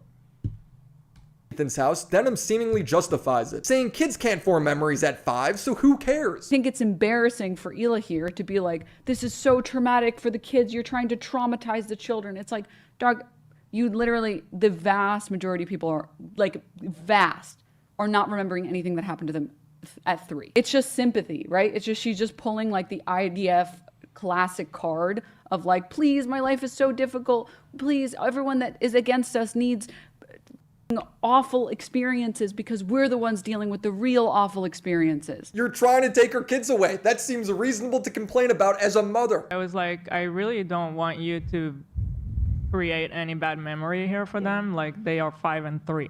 They don't understand this shit. So I told him, create any bad memory for them. You're not forming memories at 3 years old, and it's very rare that you're forming memories at 5 years old. Nah, yes, you are. No, you're not. When we're talking about... Look, the memories thing, again, I don't care, bro. am I going to sit here and defend Denims for saying that kids can't make memories at 3 and 5? It's probably unlikely that they make a lot of memories. I claim to remember my baptism when I was a little baby. Hey, who knows? Everyone tells me that I'm crazy, but I do remember getting baptized, folks. I remember being carried and a bunch of people like staring at me and moving out of the way, and it was like in first-person view. You know what I mean? Like all I could see was like people moving out of the way and like staring at me, and I was like a baby, like probably looking at them like that. Then I remember being dunked in the water. No one believes me. But I remember my fucking baptism. So maybe in this case, I disagree with Denims because I remember being baptized, folks. Being able to remember, being able to recall memories, it's like 4 is the cutoff. But even if you are forming any memories at 4, you're not going to be able to remember them past like 15. You have maybe 1 or 2 memories. She then reads the exact opposite on stream when she looks it up, but then chooses to repeat that she was right. There's a wide variation about the mean across methods, cohorts. The average age of adults' earliest memories is 3.5 years old. You know, who cares? Who cares, bro? Like, who gives a fuck about this? Who gives a fuck? Literally just read out of your mouth that the average adult starts forming memories at 3. What is happening? All of these people want to take your kids away because you don't co-sign everything they say. If you don't fall in line with your language... No one wants to take his kids away, bro. One random person called CPS, they wanted his kids away. Bad Empanada isn't trying to get the kids away. He's just fucking trolling. Denims doesn't want his kids taken away. She's literally disowned that shit on her chat. She's disavowed it. I fucking disavowed it. Hasan disavowed it. No one wants to take Ethan's kids away. Where do we want them to go? Who's going to take care of his kids? They're literally a rich couple. They live in a mansion. Those kids have a great childhood. Okay, they might eat some dog shit from time to time and get giardia. Other than that, they probably have everything they could ask for. Okay, they live with millionaire parents. They got all the toys they want. They probably get all the food that they want. Where are you going to put them? Okay, where are you going to put those kids? So let's stop wasting our times on these fucking theoreticals. No one's going to take Ethan's fucking kids away, bro, okay? The CPS worker probably walked into their mansion and was like, holy fuck, this is better than anyone's house I've ever fucking been to. Where am I going to put these kids that's better than here, okay? They just wanted to make sure they're not eating shit, and that's it. There's no actual risk for Ethan to lose his kids, bro, okay? They will try to ruin you. Denims would go on to say that she doesn't condone people calling CPS, but she justified it. Even as she speaks, her chat is calling for CPS. We're talking about CPS. 1, I don't condone. 2, I've never condoned it, and you will not be able to find a clip of me saying, yes, we should do this, because it doesn't exist. I've literally given Ethan Klein credit on multiple times, or multiple instances, and I will do it again right now, for not showing photos of his kids. I'm sure there's anti-Semitic people that are attacking you guys, but they're not me. It's her. After seeing all of this, because Ian does know about it, he says Denims is his friend, but Ethan is a halfway friend for wanting him to speak up. Now, I'm not going to sugarcoat it, where we are friends with Denim. We think that she's a good person like we think Ethan and Hila are good people. Kind of a tricky situation. How can you possibly think that they're both good people at their core? It's not tricky at all. She's acting like a demon. People can have crash out moments. People can say things that they don't mean. People can say things because they want internet clout and attention. I don't know. I think they're both probably... Sorry, folks was sending some messages. He just called her a demon? You guys, but they're not me. It's her. After seeing all of this, because Ian does know about it, he says Denims is his friend, but Ethan is a halfway friend for wanting him to speak up. Now, I'm not going to sugarcoat it, where we are friends with Denim. We think that she's a good person like we think Ethan and Hila are good people. Kind of a tricky situation. How can you possibly think that they're both good people at their core? It's not tricky at all. She's acting like a demon. People can have crash out moments. She's acting like a demon, while literally Ethan and Hila are doxing people, trying to get people deplatformed, trying to get everybody fired, trying to get Frogan deplatformed, Matt Leeb fired, getting me off of YouTube, getting Noah Samson sued, getting Hasan off of Twitch. Denims, they want Denims sued. They want to sue Redditors. Like, what are you talking about, bro? People can say... And Ian, Idubbbz was being too nice here. Like, Idubbbz was like, I think Ethan and Hila are good people, and they've spent every day since he made that content cop shitting on him. Ethan is talking about how Ian is a virgin now, and the first person he slept with was like, who gives a fuck, bro? Ethan is now going after Ian, Idubbbz, and Anissa every single day. He's going after them daily. So, Idubbbz was fucking being nice here, bro. For no fucking reason, if you ask me. Things that they don't mean. People can say things because they want internet clout and attention. I don't know. I think they're both probably guilty of saying things. Liz Felix gifted 5 Do Not Worry memberships. Thank you for the gifted, Liz. We love you. W's in the chat for Liz, folks. They don't mean for internet clout and attention. Right now, one's a little bit more fucking nasty to me than the other. You've lost your mind. I'm still not perfect. I think that is, my empathy meter's only maybe like a quarter of the way filled up, potentially. But it's at least there. And I just want you guys to know that you can unlock ability empathy. This is the empathy you've learned, empathizing with the people who want to take away his kids and kill his wife. But to Ian, both of these people are crashing out equally. Actually, The people who want to take away his kids and kill his wife. لا زيد بعد شوي يا حمار. By the way, H3 goes live in like 13 minutes. So there's going to be there's a new live episode of H3 coming up very soon. a lot of friendships that are kind of that way, where it's like, one of the friends doesn't fuck with the other friend, but there is someone in the middle who kind of fucks with both of them, but separately. Yeah, there's a lot of friendships that are like that. I'm not gonna make you guys like meet up and kiss or anything. This isn't just some petty beef where they just can't get along. If your friend is screwing up, you should be able to tell them. But Ian knows that. He just thinks Ethan's the one screwing up. It's genuinely evil that Ian doesn't disclose the extent of the harassment in this video. His audience has no idea because he omits it. Even in his follow-up content deputy, the extent of the harassment is never disclosed. Instead, he tries to find examples of Ethan being dishonest, and they're just wrong. Ethan Klein uses this very deceptively edited video. But bro, like they talk about harassment, like Ethan getting harassed. Why is Ethan even... I wouldn't even call it harassment, bro. For the most part, he's being criticized online, bro. He's being criticized. He's being criticized. Like every fucking creator is being criticized. Again, I just showed you guys the litany of videos, the anti-Idubbbz videos that have been being made from like 3 years ago. What happened to Idubbbz? What happened to Idubbbz? Idubbbz ruined his career. Idubbbz is lame now. It's been fucking years, bro. It's not. You could call that harassment if you want. If you is he calling it harassment? Some of it is harassment. Some of them is literally just fucking criticism, bro. And most of what Ethan is being criticized for is his fucking Zionism and his Zionist takes, him and Hila. And he can't handle it. He's mad. So now everyone's anti-Semitic. Everyone's harassing him. Everyone's trying to get him killed, or everyone's trying to get to get his kids taken away. He just can't come to terms with the fact that he is a fucking Zionist and he's defending a genocidal, fucking insane nation that is currently committing a genocide, okay? And that they're irredeemable as a people and as a country. And he can't accept that, and he wants to be the good guy, and he can't accept the fact that his wife is an IDF soldier, and that now the whole world sees them for what they are. The whole world sees Israel for what it is now. We've all been watching a genocide live streamed on our phones. He's mad about that, so he's gonna lash out. He's gonna call everyone an anti-Semite. He's gonna call everyone a racist. He's gonna sue everyone, and that's it. Video that is just like doing this smooth scroll to make it seem like that's all of Denims' chat, but that's not what it is. And then when he's called out on it, he hides it. He moves his window over the real chat. Also, this is not a joking matter, by the way. It can be very severe and deadly to small children. Dude, it is Denims' chat. It's just a compilation of the messages. If Idubbbz just watches the original clip that Ethan is commenting on, you can find the same messages in the chat. The show is called Content Cop, but there is no investigation. Ian then just goes full mask off and says the CPS code was wholly justified. To be honest, I'm very proud that I didn't immediately jump to Ethan and Hila's defense, because when you look into the story, it actually looks a lot for Ethan and Hila. And I do mean that literally. There was this H3 stream where Ethan was dumping as per usual. He was talking about his own health. He was talking about his caca breath, his dog having diarrhea, his dog having giardia. Olive has giardia. It's a bacterial infection in the intestines that makes you have diarrhea. Yeah, people are asking if I'm going to react to H3. Probably not, at least not tonight. He's mainly going to shit on Taylor Lorenz at this point, who, by the way, we follow each other on Twitter. Big fan of Taylor and her work. He's probably just going to shit on her, bro, and go through his 600 Instagram stories. And then he's probably going to shit on Ian and Anissa a little bit more. And he's going to shit on that lady who said no to Teddy Fresh.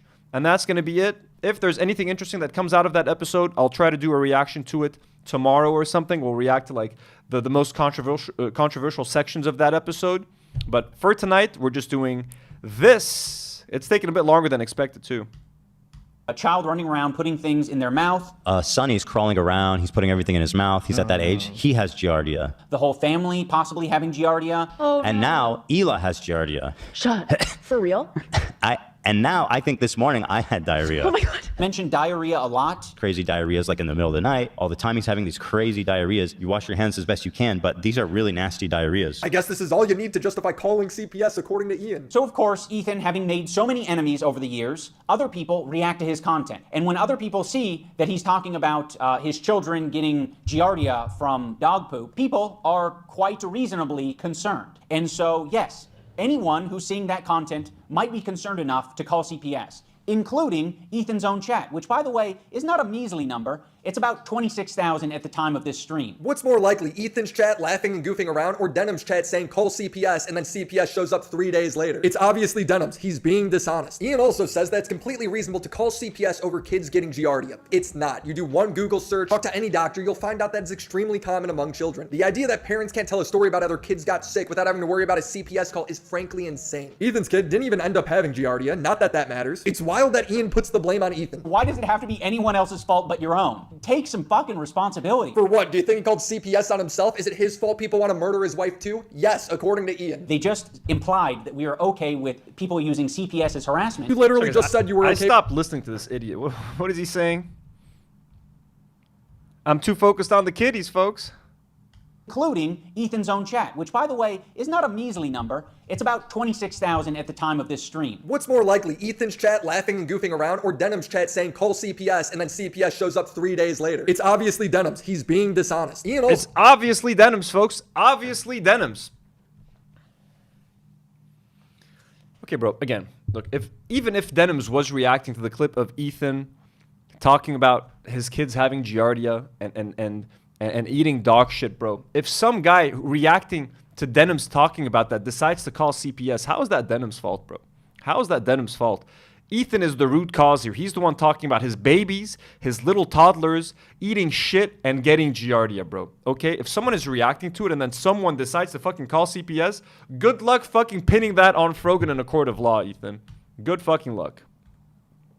Says that it's completely reasonable to call CPS over kids getting giardia. It's not. You do one Google search, talk to any doctor, you'll find out that it's extremely common among children. The idea that parents can't tell a story about how their kids got sick without having to worry about a CPS call is frankly insane. Bro, you can't just randomly call CPS in California. You can't just do like an anonymous, hey, I think this man, Ethan Klein, is feeding his kids shit. Please go visit his house. They're gonna ask for who the fuck you are, bro. Like, you can't just be a random fucking viewer and call. Like, that's what I thought you could do, but apparently not. Everyone keeps correcting me and telling me, no, you have to, it can't be an anonymous call. They need to know who you are. They told Ethan, you know the person that called CPS. Like, what the fuck? You know what I'm saying? 1 sec, let's fix the cat cam.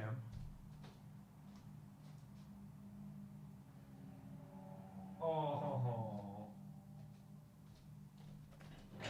They're so precious. They're such precious little babies. Oh, you little babies, you little babies. Didn't even end up having giardia, not that that matters. It's wild that Ian puts the blame on Ethan. Why does it have to be anyone else's fault but your own? Take some fucking responsibility. For what, dude? So people are saying it's not anonymous, but it is confidential. What are their names? The white one is Maki, and the blonde, the orange one is Nata. Nata is a little girl, Maki is a boy.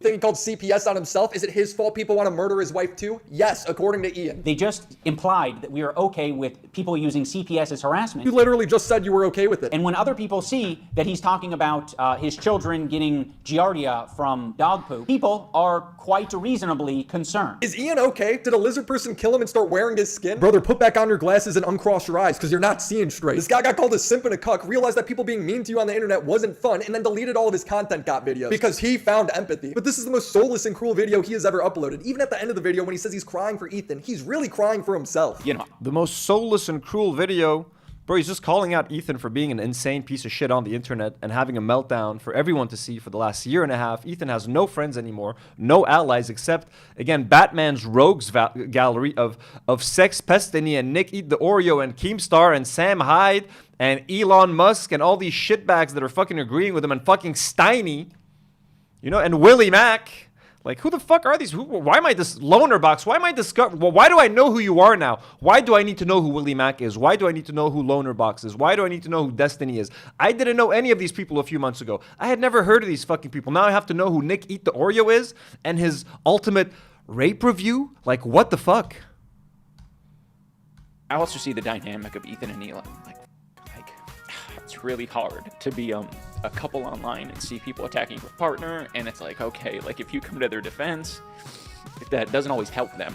right. Sometimes that makes it worse for them. Okay, so now imagine it's not just him and his wife. It's his entire family, his employees, his pets. Use that empathy, buddy. I want to wrap up this segment on empathy by talking about some racist dog whistles. And I don't mean it in the same way Hasan means it, where he calls everything racist. Someone says they don't like using a bidet while vacationing in Japan. Racist. Kind of fun in the beginning, and now it's just getting really, really annoying. I just kind of want to wipe my butt like a normal person. Wait, what? Why is he making it seem like you have to wash your ass? Bro, here's how you want to know something about white supremacy?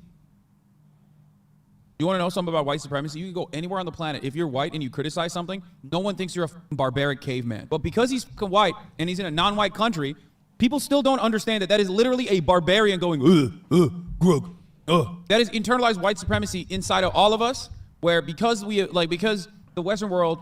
Bro, this guy's like obsessed with Hasan, bro. Like, he's just bringing up Hasan like, yeah, sure, Americans only wipe their ass. Like, Americans should wash their asses. They should use bidets. Here in Lebanon, people use the shoutouts. You know what I mean? Like, you spray your ass with water. At the very least, you use wet wipes. Just using fucking toilet paper is kind of an abomination. Okay, bidets, shoutouts, all those sorts of things, folks.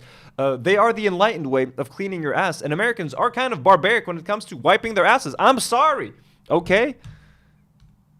The Western ethnocentric, Anglo-Saxon domination is so fucking pervasive that we look at that and our immediate reaction isn't like, oh, he's a barbarian. Yo, this guy's retarded. Someone calls him stupid, racist dog whistle. Hasan didn't mean... Wait, did he just say the R word? Isn't like, oh, he's a barbarian. Yo, this guy's retarded. Someone calls him stupid, racist dog whistle. Hasan didn't mean to insult me. He simply reached the narrow limits of his understanding of the world. Dude, dude. And look, again, would I go as far as Hasan if someone says they don't want to use a bidet to call them racist? Like, I'm not going to go as far as that, but like, why do I care? What do I care what Hasan said on one stream fucking 3 years ago, bro? And is that going to change my opinion on the genocide that is currently happening? If Hasan said something I disagree with, am I automatically going to rethink my position on the Gaza genocide? What is the point of this video? I can't do this. The narrow limits. Yeah, dude. Just say I'm a Turk roach with a cockroach brain and move on, okay?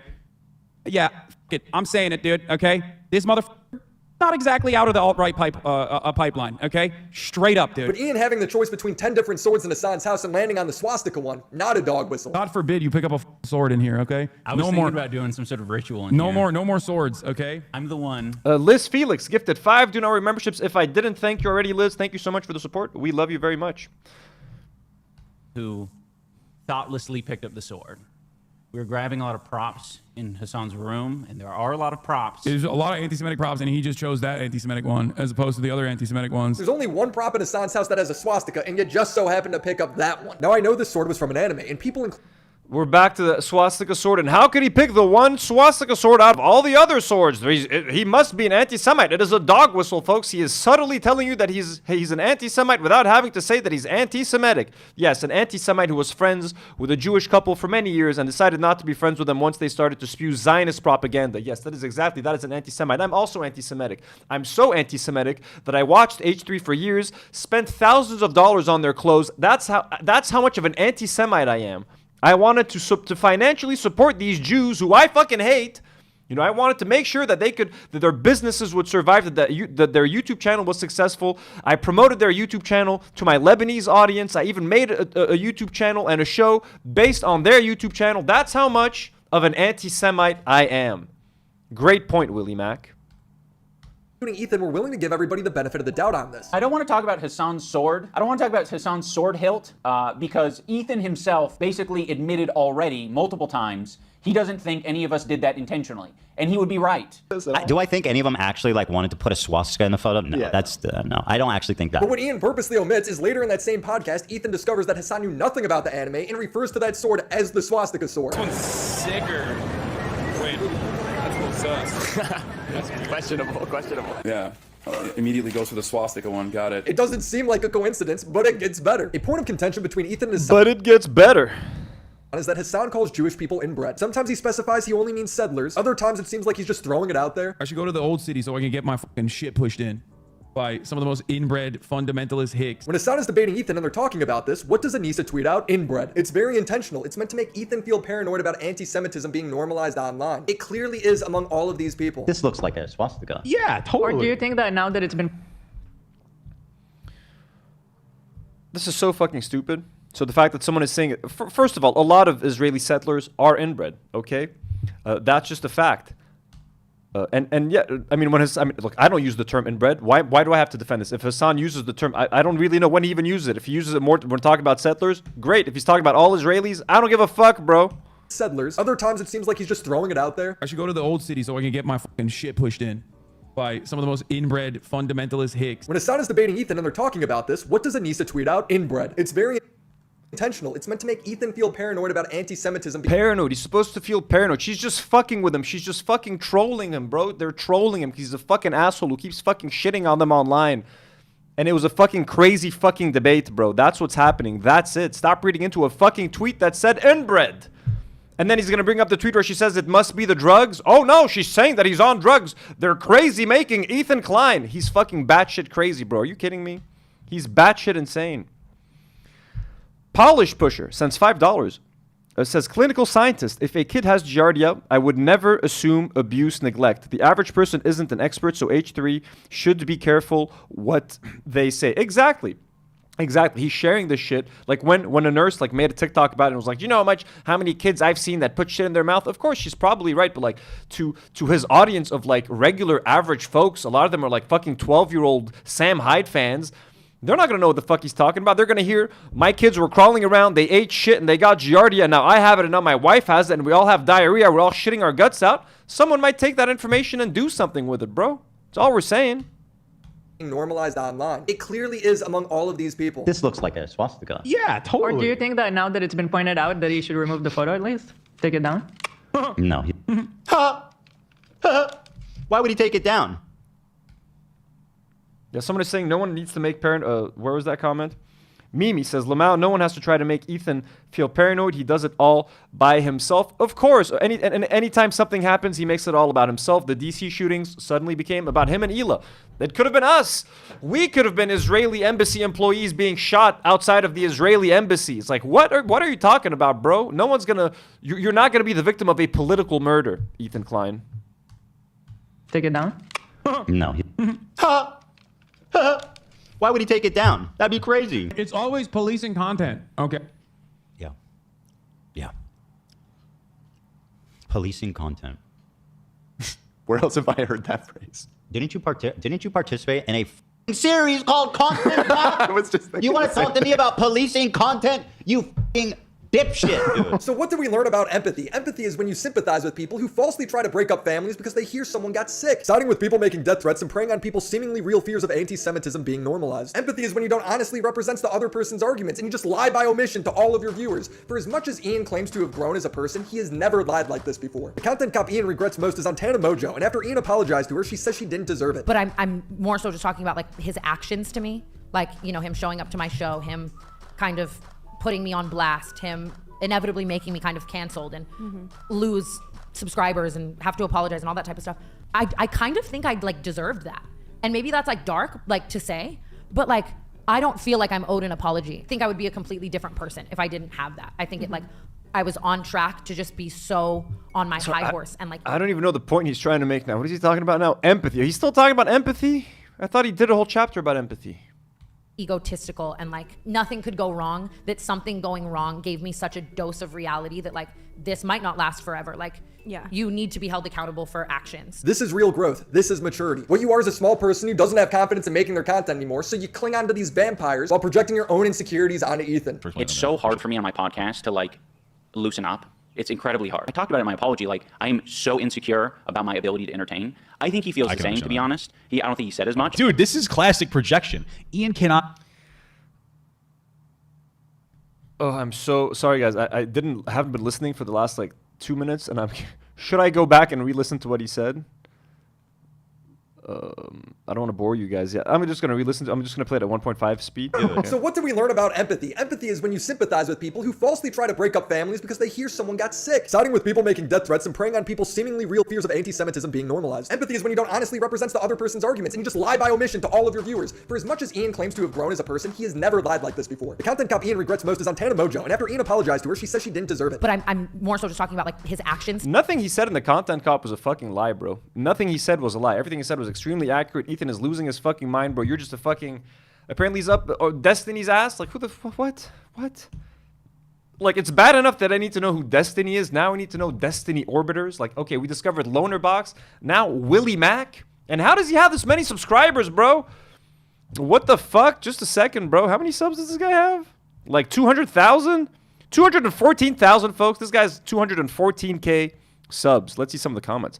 Idubbbz calling Hasan's audience politically savvy is the funniest thing I heard today. I don't know what's worth, claiming to have developed empathy as a 30-something-year-old dude or lying about developing empathy as a 30-something-year-old dude.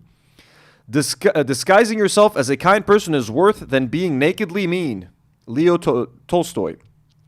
I appreciate you shouting out my Lebanon video, brother. Ooh, Brandon Buckingham in the chat. Brandon Buckingham in the comments being like, I appreciate you shouting my Lebanon video, brother. Fuck you, Brandon Buckingham. I met your dumbass friend in Washington, D.C. Anyways, let's go back to this fucking video. Hurt in my brain?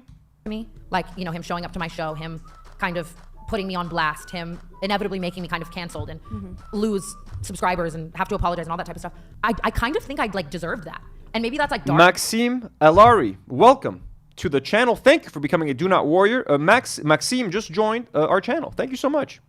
Like to say, but like, I don't feel like I'm owed an apology. I think I would be a completely different person if I didn't have that. I think it like I was on track to just be so on my high horse and like egotistical and like nothing could go wrong, that something going wrong gave me such a dose of reality that like this might not last forever. Like you need to be held accountable for actions. This is real growth. This is maturity. What you are is a small person who doesn't have confidence in making their content anymore, so you cling on to these vampires while projecting your own insecurities onto Ethan. It's so hard for me on my podcast to like loosen up. It's incredibly hard. I talked about it in my apology. Like, I'm so insecure about my ability to entertain. I think he feels the same, to be honest. I don't think he said as much. Dude, this is classic projection.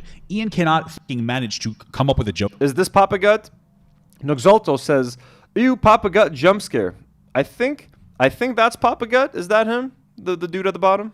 Now, so he thinks that Ethan is too insecure to make jokes anymore. This is projection, like 101 over here. What are you talking about? Come on, dude. You're one step away from calling me a cuck. Just take the plunge. You're a cuck. But even worse, you're mentally cucked. You're sitting on Hasan's stream in the cuck chair as he's all over drama streamers, slowly realizing... the cuck insult. Everyone loves calling Ian a cuck because he's married to Anissa, and Anissa did OnlyFans, so that's it. He's a cuck. He likes sitting in the cuck chair. Ethan has been making cuck jokes. The whole internet has been making cuck jokes about Ethan for the last Ian for the last 3 years. Not the whole internet, but like, you know, the incel audience. And now Ethan Klein, folks, is making cuck jokes on the regular. Isn't that fucking great? Completing his right-wing grift. That you fit the description. That's part of the reason why I often don't fight back against a lot of these people that are fueling these hate raids and brigades, is because I know I'm just going to keep doing what I'm doing. That's misreporting the news and lying. And eventually all of that is going to be background noise. And those people, they have a shelf life. They have a shelf life because they don't have the same stubborn nature that I do. They don't have the same... Who lost 20K subs? H3 is losing like 20,000 subs every fucking month, bro. They're at 2.69 million subscribers. They were at 3 million subscribers not very long ago. Charlie Kelly sends $2. Leave Dr. Kirk alone. Look, I'm gonna be honest with you. I'm not a huge fan of Dr. Kirk Honda. The way he like kind of pussied out and like deleted his video and like stopped defending Idubbbz and made like, you know what I mean? That guy seems like kind of a coward, to be honest with you. I don't fuck with him. I don't like him. I don't like Dr. Kirk Honda, Charlie. Interests as I do. They inevitably What up, Mo? become their own worst enemies. They inevitably cook themselves. You might think you're riding high on the slop for a little bit. You might think you're getting showered with praise. An army of anonymous Redditors telling you you're brilliant. But at the end of the night, when you go home and you sit down and you look yourself in the mirror, you're not going to recognize who you've become. That's it. It's turning into a lolcow of a different variety. They're trying to make it seem like he's talking about Idubbbz, and Idubbbz is only a lol cow to the worst of the worst, okay? Idubbbz is a lol cow to the shittiest people on the internet. Idubbbz is a lol cow to people who have never touched a breast in their fucking life, folks. I shit you not, okay? So please, anyone who's on the right side of history can clearly pick between Idubbbz or Ethan. Idubbbz or Sam Hyde. Idubbbz or Willie fucking Mac. We're almost done with this, folks. 10 minutes left. That's what I think. That's So mean. It's mean because it's you. Ian's empathy tour ends with him blindsiding all of his fighters after tainting it with this drama. According to Harley, the main event fighter for Creator Clash 1, 2, and 3, H3's audience was a big percentage of the ticket sales and promotion for the event. H3 sold the most tickets to Creator Clash 1 and 2, I believe. I think they did a lot of tickets. Wait. Is that true? I would think that, wouldn't you? Like, what else? What other entity promoted Well, Creator I Clash? think that personally, but I'm not the current headliner for the third card, so they want to hear it from you, not me. The H3 podcast promoted Creator Clash 1 and 2 more than anyone. So of course Ian makes a video on Ethan alienating that whole audience, but also making the war in the Middle East a fundamental talking point of the event. I don't know about the other fighters, but just for me, like, I'm just kind of like, oh, cool, the fun little charity fundraiser has now been attached to a decade-long... Okay, first of all, before Ian even made the content cop, Ethan was looking for any reason to not support it. They were already using the fact that Anissa follows Denims, follows me, follows a few other people on Twitter as a reason to not promote the event. He kept saying, Lena, we'll support you at the fight. We're going to watch your fight, but we're not going to really promote the event. We're not really going to promote the event. Then once the content cop thing, Ethan fully let loose and he was like, fuck this event. And he started to actively try to hurt it. But make no mistake, before the content cop, Ethan made it very clear that he was not comfortable with Lena fighting there because of the fact that Idubbbz and Anissa follow certain people on Twitter and interact with certain people on Twitter, or that they didn't disavow the CPS call and all of that shit. So make no mistake about all of that. He's been waiting to shit on Idubbbz and Anissa, and the content cop was the permission that Ethan needed. It was the okay. He felt like enough of a victim at that point. Like, hey, they went for me. I am now a victim again, and I am now going to attack Ian and Anissa. Marmar sends £5 and says, Bat Hasbara releasing a new episode soon on Patreon with Holocaust survivor. Should be on YouTube in a couple of days. Damn, that's fucking awesome. Everyone subscribe to Bat Hasbara if you haven't. It is an awesome podcast, again, hosted by friends of the show, Matt Leeb and Daniel Mate. Bloody holy war in the Middle East. It's whatever. Cool. You know, it's not really like this fun sentiment I had. They did a temperature check on my team. They called my team and they were like, how do you guys doing? How do you feel about everything? And, you know, they spoke to my guy and he was like, not that good. It's not that cool of a thing. And then they hit me up and I was like, well, how does everyone else feel about it? And they were like, everyone loves it. Everyone's fine. Everyone's great. Your team's a little wonky about it, but everyone's good. Oh, God. And I was like, well, I guess... By the way, don't forget, Harley Morenstein revealed on his conversation with Ethan on H3 that he was aware of the content cop before of it coming out. He said that Ian and Anissa told him what the content cop was going to be about before. And then he mentioned talking to AB about it. He mentioned talking to AB about it and asking him, hey, do you know? And then AB denied knowing. I'm not going to get into that again, folks. Remember what happened last time? But I'm just noting that. Yeah, I mean, I think I'm the only Jewish person on the card. And I know it's not like the content cop I know was supposed to be about like Ethan's behavior. Yeah, then it turned into content cop Israel. Yeah. And the content deputy, Idubbbz. Yeah, well, what does being Jewish have to do with Israel? You can be Jewish and not like Israel. If Ian is criticizing Israel in his content cop, you as a Jewish person, if you're against genocide, you should have nothing to worry about. You shouldn't feel targeted. But if you're a Zionist, if you deny that the IDF killed 15 medics in Gaza, then yeah, maybe you are a Zionist, Harley Morenstein. Maybe you are a piece of shit fucking Zionist. Anissa would claim that they are no longer affiliated with Creator Clash and that they inform the fighters. Anissa and I have decided to step away from Creator Clash. We have relinquished control to our business partners who ran the previous two events. They're very capable. They know exactly what they're doing. They run events on a regular basis. The event is still happening. Anissa and I just don't have any financial ties. We don't have any ownership. We've already told all the fighters, and it seems like most people understand that this is the best move. From everything I've seen, it seems like the fighters don't really know what's going on. But don't worry, Hasan is going to give the reason for why the headliner of the event dropped out. And by that, I mean make it up on the spot. Him and Anissa basically relinquished control over Creator Clash 3, a boxing charity match that they had put together third year in a row after Ethan got... Harley didn't want to participate in the event as long as Hasan was involved. Harley gave an ultimatum. If Hasan attends Creator Clash 3, I will not fight. And then he decided to leave Creator Clash 3 without even knowing whether Hasan was going to attend or not. That was what Harley did. To drop out, and also another fighter, Harley, also dropped out because he was upset and offended that Ian and Idubbbz had dared to criticize Ethan. Harley writes he's lying or someone lied to him. That's not why I backed out of the event. That's not why he backed out of the event. He backed out of the event because he thought that Hasan was going to attend. And now he claims that he thinks Hasan is anti-Semitic, and he thinks that Ian and Anissa are anti-Semitic, and he fully agrees with what Ethan is saying now. So he's in the pocket. He's a fucking idiot, bro. Fucking Harley Morenstein. The man behind, what the fuck was it called again? Epic Mealtime, who now gets 3,000 views on his channel with 6 million subscribers. Go fucking figure. We just saw Harley tell Nick that he was all for the content being made on Ethan as long as it was about his content. You know what Harley didn't seem to like, though? The dog whistle that was the swastika sword. They're your swords, and according to the New York Times article, there was 10 options. So what's the chances that they chose the swastika one? That seems pretty slim. Well, you got 10 swords, don't you? The week prior to that, I believe. I don't know the exact timeline. I don't really remember when they shot this, but I had the sword out because I was doing an Assassin's Creed promo. Do you feel like if I thought it was like genuinely a swastika sword, I would use it in a... Bro, people like Ethan shouldn't learn words like dog whistle because he doesn't know what it fucking means, and he now throws it around willy-nilly, bro. Everything's a fucking dog whistle now. Assassin's Creed promo shot? Yes.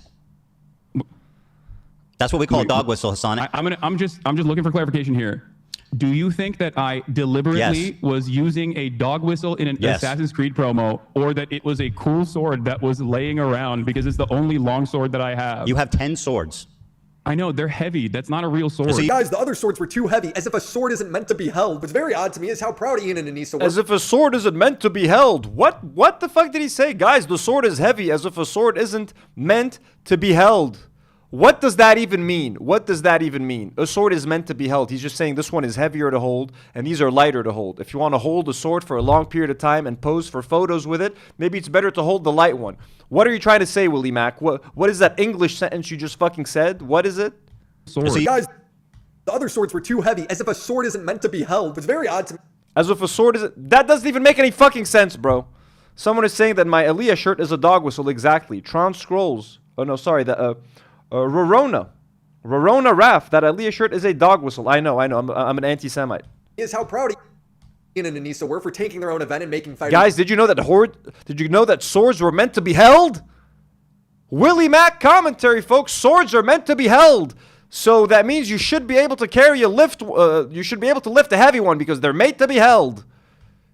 Drop out and then dropping out themselves when things got hard, screwing everybody who's still involved. They're seemingly very proud of it. Anissa tweeted, "Hey BB girl, I know you're so desperate for any crumbs from me, so here's a big piece of fuck you. We are not financially tied to this event, and even if we were, we had it situated to protect us and the charity. You have no power over us. You're just an asshole." The remaining business partners have seemingly tried to get Harley back on the car. Kind of was very easy for me to separate.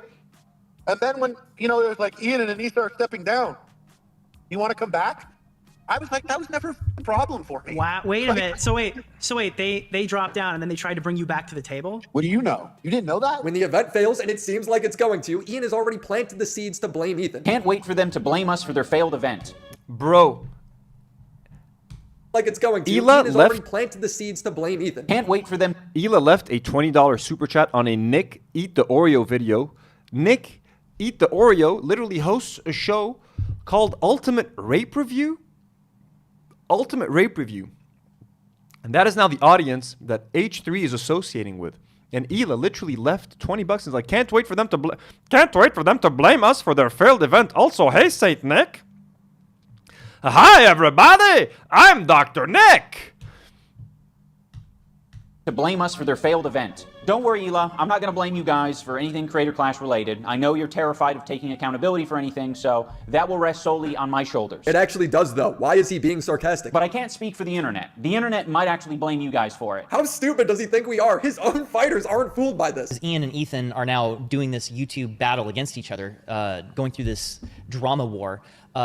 Creator Clash is receiving a lot of collateral damage. It's so funny. Everyone's saying like, "Oh, I hate." Look, unpopular opinion, and I said this before, and I think some of you guys got pissed off, but like, it could be considered bad timing. When the content cop first came out, I was like, yeah, fuck yeah, let's fucking go. But like, it didn't do anything good to help Creator Clash. Let me just say that. It is causing a bunch of complications for Creator Clash. It did cause a bunch of distractions for Creator Clash. The fighters are distracted. The audience is distracted. Everyone's focused on the drama and Idubbbz versus Ethan rather than focusing on the fighters. Like, that's true. As much as we love Idubbbz and Anissa on this channel and as much as we're going to defend them always, It was bad timing to drop the video, and from everything that I'm hearing, it is getting postponed, and I did pay for my pay-per-view ticket, and I do want to get a refund, and apparently they're saying that, like, the website is making it hard for people to get a refund, so that would be fucked up. If I can't get a refund, that would be pretty fucked up. I mean, I'm just gonna get a chargeback on my card. I'm not gonna go through the channels of, like, trying to email the website and trying to get my money back, but, like, if the event does get canceled, they should make refunds available for everyone without us even having to ask for them. They should be automatic fucking refunds. You know what I mean? But I'm gonna be honest. Participating or like amplifying your drama with Ethan Klein when you know he's a fucking drama freak and he's a fucking drama hoe and he loves drama and he's gonna milk the shit out of the drama and he's going to use every opportunity he has to shit on your event because that's the kind of person he is. I don't think Ian considered all the possibilities. I don't think he looked far enough ahead and how crazy it might make Ethan. Ethan fucking went all out. Ethan was waiting. Ethan was just waiting for Ian to make any video against him so that he could just fucking shit on the event, in my opinion. You know what I mean? And again, I'm saying this as a huge Idubbbz fan. Nola Magnolia has just gifted 1 Do Not Worry membership. Thank you so much, Nola, for gifting a membership. And she gifted 2 memberships. W's in the chat for Nola. Is everyone mad at me now for what I said about Idubbbz? And again, Ethan started the fight. Idubbbz was simply defending himself. I know. All I'm saying is doing a takedown video and participating in YouTube drama while also having a massive event that has nothing to do with drama. We have all these other creators who have nothing to do with this whole thing. It's not the best bet. And hey, don't take my word for it. They're not selling tickets. They're not selling in-person tickets. And they're having to postpone indefinitely the event or cancel it. So it's not like I'm just saying that it hurt the event. It did actually legitimately hurt the event. Even if it's Ethan rallying his audience to not buy tickets. Like, you have people actively telling people and encouraging people to fuck over the event. So that is definitely happening. But it is a side effect of participating in that drama, unfortunately. Marmar sends £5. Denims says replacement fighters training might be reason for delay. And she says one of the replacements would be very cool if it goes ahead. I mean, look, I heard that they weren't having a hard time finding replacements. But if it is indeed indefinitely postponed or canceled, that's kind of fucked up. Chris Perez says, as a boxer, I'm offended. Well, I'm also a boxer, Chris. You know what I mean? I'm mad you think Creator Clash is good. Well, no, Chris, Creator Clash is super fun. Those are super fun events, honestly. They're really fun events, and they're a good way to get casual fans who aren't into boxing. They get to learn about the sport. They get to see how hard work pays off. You see this nerdy little YouTuber that sits in front of a computer all day. All of a sudden, you see him in a boxing ring, fighting, fucking doing technique and shit. It could be inspiring, I think, honestly. Quarky has just gifted a Do Not Worry membership. Thank you so much, Quarky. And again, folks, all the love to Idubbbz, but I'm just saying that, they did end up hurting Creator Clash, I think. How H3 actually got Creator Clash to get some negative air. See, this is like Idubbbz made a video about them. Yeah. The founder of Creator Clash made a video about these other people who were creating drama. Liz says you should never keep quiet because of a bully. Of course you shouldn't. But the problem is, he's tied to an event, a big public event with other people involved. You have to think about everyone in that case. You know what I mean? Maybe Idubbbz was thinking about himself and his drama with Ethan, and he didn't consider all the other fighters that had put months of their time aside to train and stuff and spent all that money. But he should be able to... Look, 2 things can be true at the same time. He should be able to defend himself against Ethan. He should be able to speak out. It's just unfortunate that he was tied to this event. You know what I mean? It just sucks. Some negative air.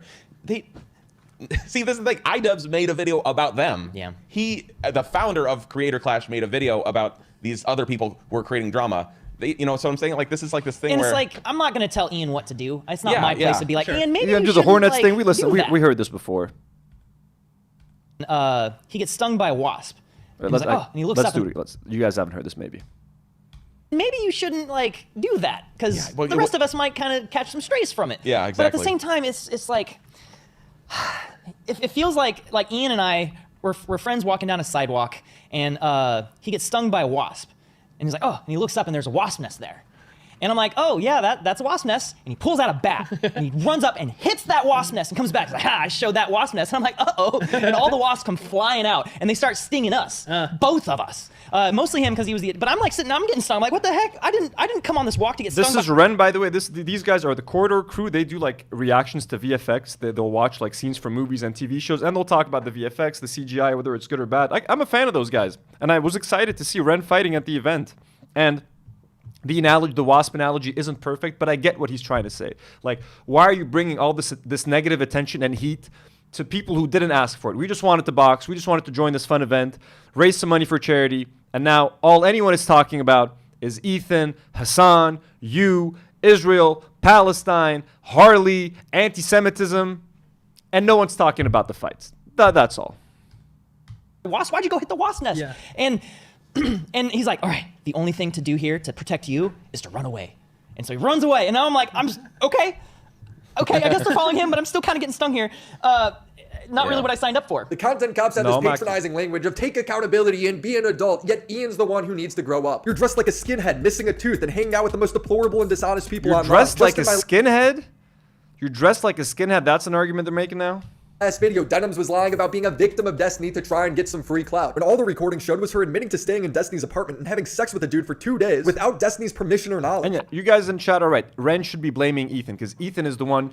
Ethan is the wasp in this case. Sure, he's out there stinging people for sure. You know what I mean? I know. But again, all I'm saying is, look, Creator Clash is canceled and I'm out $20. Okay, did you guys buy a ticket for Creator Clash? Complaining in the comments in the chat right now. Okay. Are you guys going to pay me my $25 back for the Creator Clash pay-per-view? Okay, because Veeps doesn't look like they want to do it. The website doesn't look like they want to pay us back. So all I'm saying is, folks, if I spent $25 on an event that's not happening, I just want my cash back. I don't know how you feel 100% because you don't talk about any of this stuff, which is fine. So like, if you're like in an awkward situation, right? I'm trying to be a good guy and give you a way out. Like, hey, well, my apartment is open if you want to go in. So that gives you the ability to either say like, oh no, it's okay, I'll go with, or okay, thanks for offering, I'll go to your apartment. That wasn't like bring into my apartment for him to have free reign in here for a day. Okay, holy shit, that is so f***ing weird. Why? Why would you? Who's talking now? Is it Sex Destiny?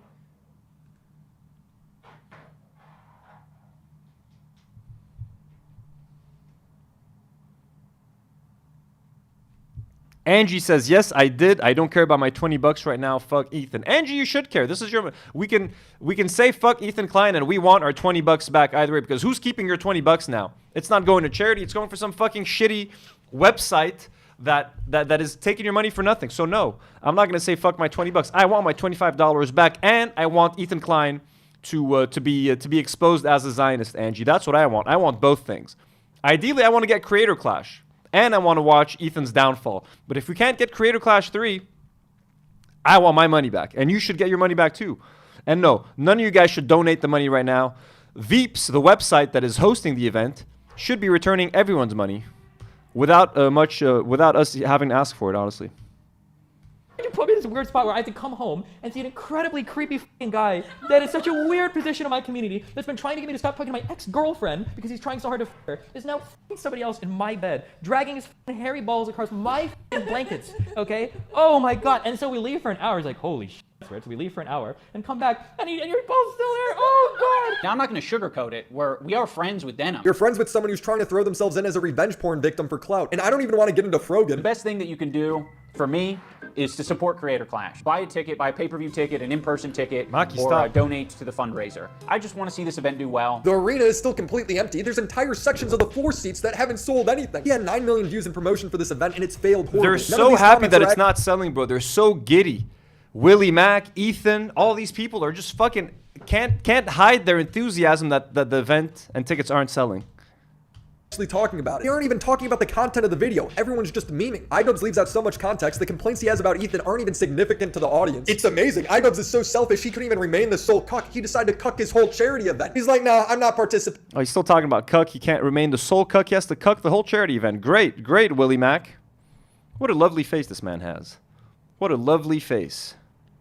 I prefer to just watch the whole fest burned down. And in closing, I will reiterate so that, there's no ambiguity about it. Anissa and I are no longer involved in Creator Clash. We're stepping down completely. We hope that the event is a massive success this year. We hope that all the fighters get what they wanted out of it. They won't now. Moral of the story, you can cuck yourself. You might even be able to cuck your wife. But if you cuck a charity event full of people who've been preparing for it over the last year, just a couple of months before it goes live, you can call that empathy. But I might call you an asshole. I have a lot more to say about Hasan, Frogan, and Anissa, and the serial docs are known as Bad Empanada. Hasan's lying, acting like he's on the verge of being deported because he's a liberal, when in reality it was a standard randomized check that lasted like 50 minutes. We can't let him get away with that. So subscribe to the channel, and thank you, Aura, for sponsoring this video. And shout out to the home. Thank you, Aura. Don't forget Aura, folks, for supporting Willie Mac's show. So let me deal with these kitties. One moment, everybody.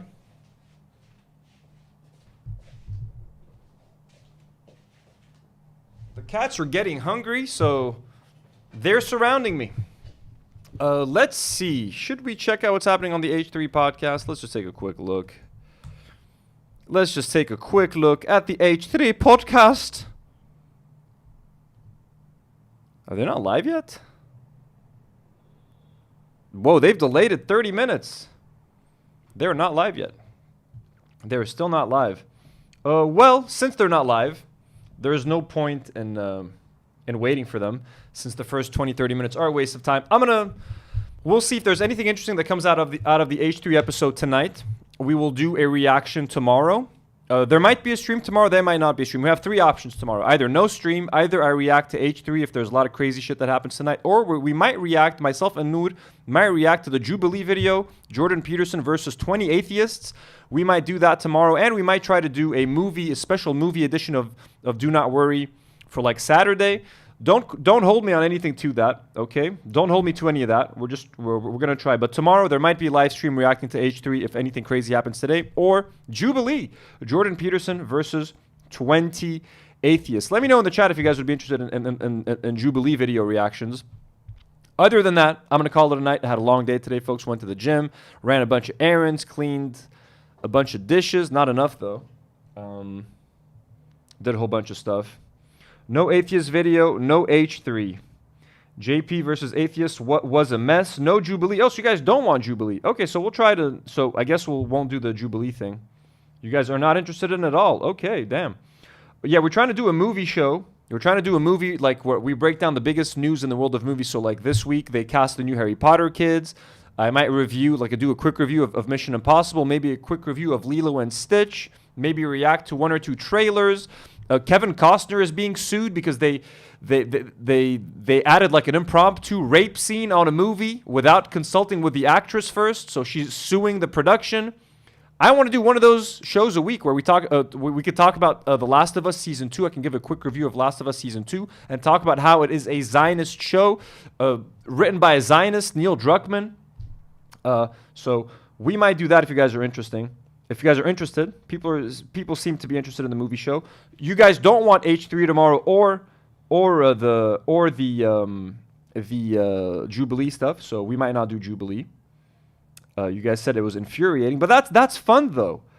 But no, if you guys are saying it's not fun or boring, then no. So anyways, we might try to do a movie show this week, most likely Saturday because the crew is busy Thursday, Friday. You guys seem interested in the movie show? Well, let's try to do that. We'll try to do that. Do Not Worry, movie edition. Hopefully episode 1 coming this week, most likely Saturday. So tomorrow I might not see you guys. But anyways, folks, please consider supporting us if you want to support this little independent Lebanese YouTube channel. Consider supporting us on Patreon. Let me take a second to thank some of our lovely God tier patrons. People like Ilya Mujabir, Jack Sleeman, Dominic Selzer, Daniel Nechle, Emma Watson, and a rose for you. Superhero patrons like Dr. Rad Johns Hopkins, Spine Surgeon, Khawla and Ahmad, Jessica Ann, and blonde patrons like Falafel Brain, Ingenious Baboon, Mike Zahabi, and Mario M. And thank you to everyone who joined our membership today. Thank you to everyone who donated in the live chat, who sent super chats. Thank you guys so much. I want to try to find a way to show you the super chats when you guys actually send them. That way they'll show on screen. Elijah and I are going to be working on that. Thank you so much. Thank you for joining us on this Willie Mac live stream. Thank you for the kiddies for joining us. We're going to allow our friend Skinny and his song Never Snitch to close us out, folks. Much love. Thank you for joining us.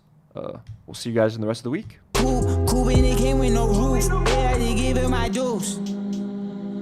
Say I hit a lick, alhamdulillah. Oh, you're getting dead, alhamdulillah. Never snitch, alhamdulillah. Oh, you're getting rich, alhamdulillah.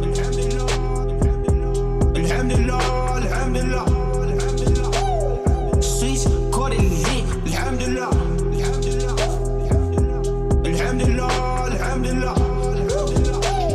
Sweets, caught it lit.